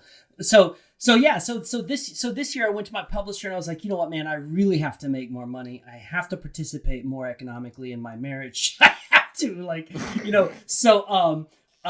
so we started doing these exercises. And one of the things to your question, Seth, thank you for asking it, was that I get really far up my ass when I'm writing, right? I'm like, you know what I mean? I get real and I think I've talked about this with Jesse before, but I probably write 50% of what I write actually makes it into the material. So I write huge amounts of stuff that I then cut because it's not good enough or it doesn't work or it doesn't blah, blah, blah. And I wanted to get really past that and get to a place where I could reflexively or inflectively make work. And with something like Banana Number One, my publisher basically was like, go home, don't spend more than a week on this. Don't fucking overthink it. The first thing you type, send it to us and we'll see what happens. And so it was a really exciting excize for me to just get high, so cool. Make shit up. Bro. Not, you know what I mean? Not tear it apart. I mean, Mm-hmm. I do. That is my normal day. But then afterwards, I obsess on it. And this time it's like, just hit send and send it out, see how it feels. And then of course we did editorial on it later, but not me going for walks or pulling my hair out or being like, what does it mean?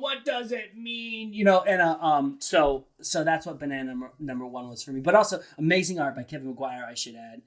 So next year it's going to be that book, but also Habitat will drop, which is going to be really, really awesome. And a whole bunch of other smaller projects, tight little one-shots and short stories, and just a huge avalanche of them that I think maybe speaks more to my personality and my personal aesthetic than maybe, at any time before that. What a statement. I really appreciate you digging there to respond, because that sounds like very personal. Yeah, and it's weird to make a book about a banana that you wrote fucking stoned off your mind, to suggest that it's personal.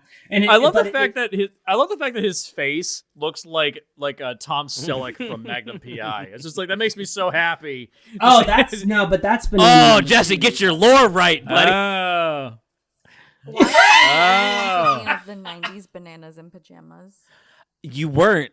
Truly, is this the canonical follow up to the Bananas in Pajamas? 100%. You heard it here, folks. You have TikTok clip. You can't take it back. Is that the big project? Have you said the big project yet? Okay. No. The that's just a one shot for now. If people respond to it, we'll do more. It's certainly a world builder. You know, there's a lot to the world of Banana Number One and the fundament zone from which he comes. But you know, Hell yeah, it's a smaller project. It's a one shot. Yeah. Cool. Nice. Habitat's going to be the next. That's the one that's going to be my next big. There's going to be a lot of comics come out next year. Yeah, there's a lot of end of the world stuff that you're writing right now. It's everything he hopes for. I don't know. That like, yeah. Are you trying to get some stuff out of your system? It's like a lot of end of the world stuff.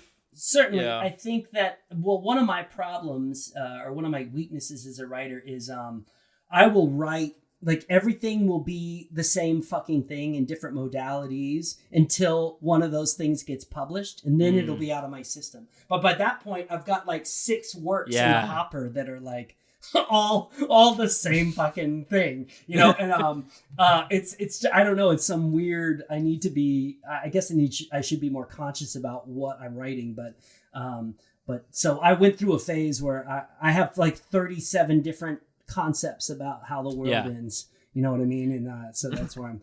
But there'll be new. I mean, maybe I shouldn't say. That's why you're here. on my I don't know if it's been apocalypse. announced. Yes, totally. Yeah. There should be new. I don't know, new puppet stuff coming from the Puppet Apocalypse story that I wrote a while back. I don't know if you remember. Oh yeah. Or did you see that? God, what was it? It was called.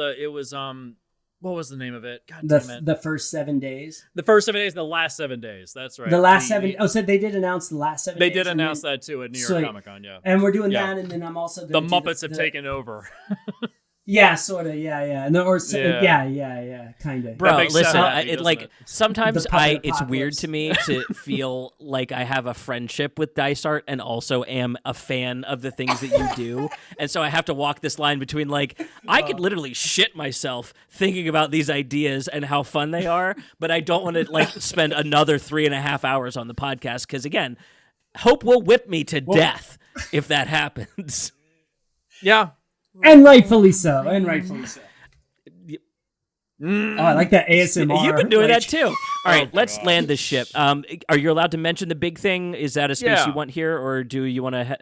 Habitat is the big thing. That it's Habitat's shit, y'all! I'm gonna say something else here for the first time. I just found out Simon Roy, the comic book artist and really great artist, had a book called Habitat come out in 2016 through Image. So I'm not sure now what our book is going to be called. But for the purposes of this conversation, it's Habitat. But if anyone's looking for it, it might be under a different title when the time comes. Here's my follow-up. I normally find out about your projects through like Twitter links and things. Where should people go if they want to like get updates as these things come out across 2024? Just ask him directly, but okay. Yeah, well, I mean, I have that privilege. Yeah, not everyone else does. Right. Yeah, text me. Just text me. I'll tell you what's up. Here's how you fix the title. His book was called Habitat. Just call it The Habitat. Slap a "the" on the beginning. There you go. Fixed it. There you go. Done. I mean, but it breaks everything that the title means. Regardless, I'm gonna have to do something. I've got to do something. Habitats. I thought about that. What about a Z, like existent? That is closer. That's closer to the actual meaning of the title, multiple habitats, than the habitat. But it still feels like I'm trying to dick over Simon if I do that. It was my idea. You can blame me. I'm a bitch. It's fine. I will. I'll be like, yeah. But it'll be in the indicia when you open the book up. It'll just be blame Hope. That'll be which is a really. It is, isn't it? It's got like depth to it. Blame Hope. Oh, there you go. It really does, dude. I went and saw Rise of Skywalker. Blame Hope. So I don't know what that's going to be. To know what's up. Yeah. Well, okay. So for now, I am on Twitter. I am coming to my ropes. Same. I don't know if I last 2023 there. I might switch to Threads. Oh God, Yeah. I hate it. I don't think. I think 2024, I'm thinking about a migration somewhere. But for now, and if you go there now and follow me, I'll definitely keep you posted on where I migrate to. I don't know what my future is as far as social media and promoting my work. I feel like we need to decentralize this social media thing. I don't know what to do, but But if you come on Twitter, I'll have a conversation with you about it. Maybe you can help me figure it out. Both listeners and the four. Oh no, we're horny drunk now. It's time to end the podcast. Oh God! Thank you 3 so much for your recommends this year. I know what a year of watching movies looks like, and then to turn it into content for an episode is a task. It takes refreshing. It takes hundreds of hours of watching. Yeah. If no one in the audience is willing to shout out, I will shout the 3 of you out. We hit, I think, like 50 different movies in this episode. I'm proud of us. Every one of them worth watching too. And it's not more because we did like media, we did physical media, television, movies, and Yeah. Yeah. The first half of this year was pretty dry, but the second There's half a quote made up of for Jesse all in a it. previous episode in this year where he was like, 2023 is not going to make it for movies. And I'm like, let's just get there. Let's just crawl across that finish line. Let's just hang in there. Hang in there. I don't Next even year's- really know because I did not start watching 2023 movies until you guys invited me on this podcast, and then I was like, Oh my God. fuck, I got to start slamming these movies. So, Yeah. so in the last 3 weeks, I watched like 39 Bro, movies from what's the letterbox? Let people know where they can go follow you on Letterboxd. Yeah. Oh, Yeah, yeah. go to the Come- letterbox. come- Yes. One- Come spend time with me on That's Letterboxd. the social to follow Dysart on. That's right. If you're Jesse, you want to It follow is. him. If you're anybody else, you follow him. Yeah, sweet. Well, yes, I love it. That is my favorite social media site. We don't argue about politics there. We just have a good time talking about movies, and if we disagree, it's funny. That's right. It's never That's right. angering. So come see me there. I will And, say Seth's review of World on a Wire. What was it? It was I haven't seen it. I'm gonna find it. Simulation theory is great, but I have to go to work in the morning. And then one of my favorites was like Seth was Godzilla. I just got pregnant. Yep. Yeah, Seth is pregnant now. We Yes, have to deal with that's- Godzilla babies now. Okay, like That's we have exactly to live right. this Zilla 9 months. DNA. Okay. Zilla DNA. August 2024, Yes. baby. Yeah. We are delivering these Godzilla babies. Looking forward to Godzilla X Kong. the new Josh, what was Empire. that Oh, it's gonna be letterboxd? Great. Oh, it's just my name, Joshua Dysart, Dysart. Perfect. At Letterboxd. Yeah, or whatever. However they do. Let me land this. Nice. Let me land this Put ship in my real name, quick. you'll find me. Hope, you brought us stories of Barbie and the community of movies. Josh, you brought us stories of storytellers that we need to be checking out this year. And Jesse, you brought us the cream nice. of the crop of the blockbusters to check out. I feel like we've covered the gambit. This has been 20. What did you I do, think I'm the Seth? busiest. I think I'm the busiest of everybody because I worked like almost every day of October. And okay, yeah, okay. You work nights. Okay, yeah, fine. I've also, if Shit. I'm not, That's, okay. Oh, you Also, just gotta Jesse, win something, also, don't you, Jesse? Jesse, if I haven't been at work, I've been at the doctor's. That's Oh. fair. That's I don't fair. like That's that. right. Shame this man That's off the fair. podcast. Shame on you.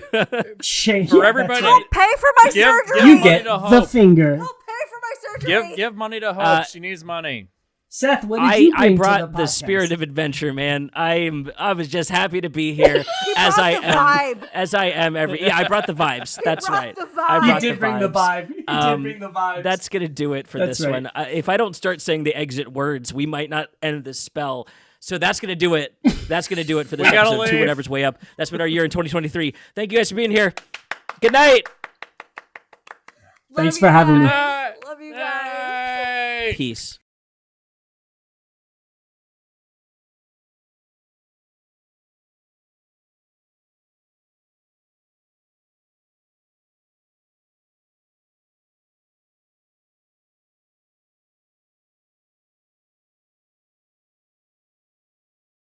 Can you hear me chewing?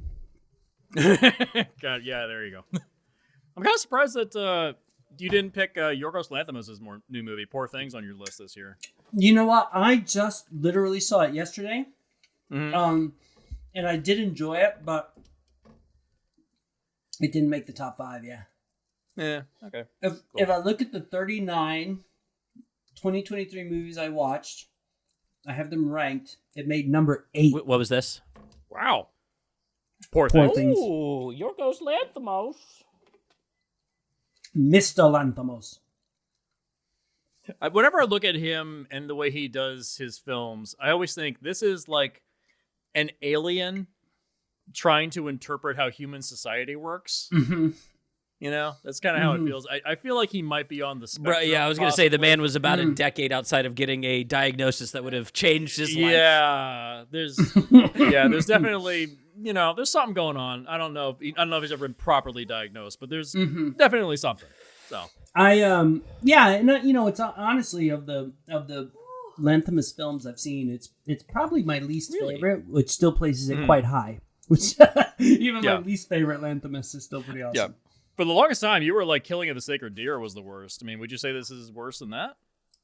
I think to my mind, I still like Killing of the Sacred Deer quite a bit too. So my worst Lanthimos is still a great movie. I mean, they're about on par. Huh. Maybe I like Killing a little bit more. But it's fun. It's a fun movie. Yeah.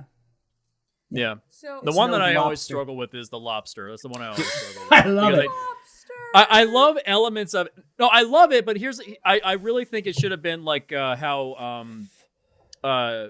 Lars von Trier did Nymphomaniac, where it would split the two halves. Like this 2 hours is for this part, and this 2 hours for this part. By slapping, you mean together, like Mission it feels Impossible? Like, don't. You stop that. I was sorry. We can splice. But I feel like we can splice this. Yeah. Real Tell it. quick Say it, Hope. Into like a post-credit thing. I don't care about. I have no shame. But I legit was like, 2 seconds away from pulling a Cartman from the World of Warcraft episode, like texting, like, bathroom, I need the bathroom. I can't go away from the computer, but bathroom. We got to find that as a GIF and make it a GIF we can share in our group chat when we need to take a break.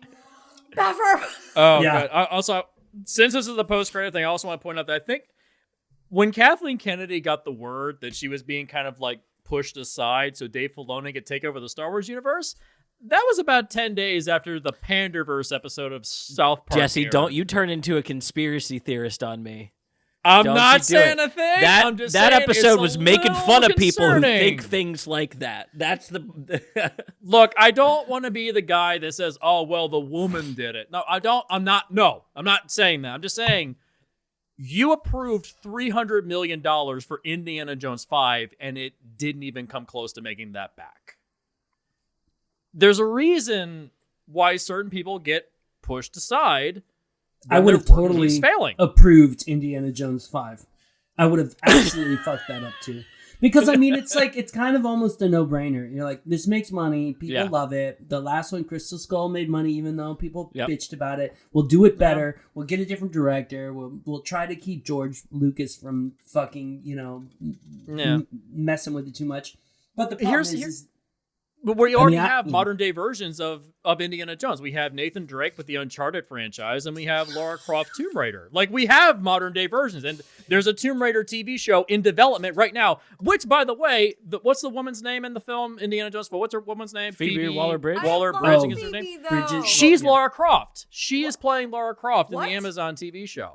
She is? She is cast as Lara Croft. I love her, but I love her from Fleabag. I like Fleabag. It was awesome. Yes, I love her from Fleabag. Fleabag's great. Yeah, she's Lara Croft. She is the new Lara Croft in the TV show. So they've even had this discussion of like, oh, well, do we keep the boobs? Do we take the boobs out? It's like, there literally is a discussion. It's like, boobs, guys. Right.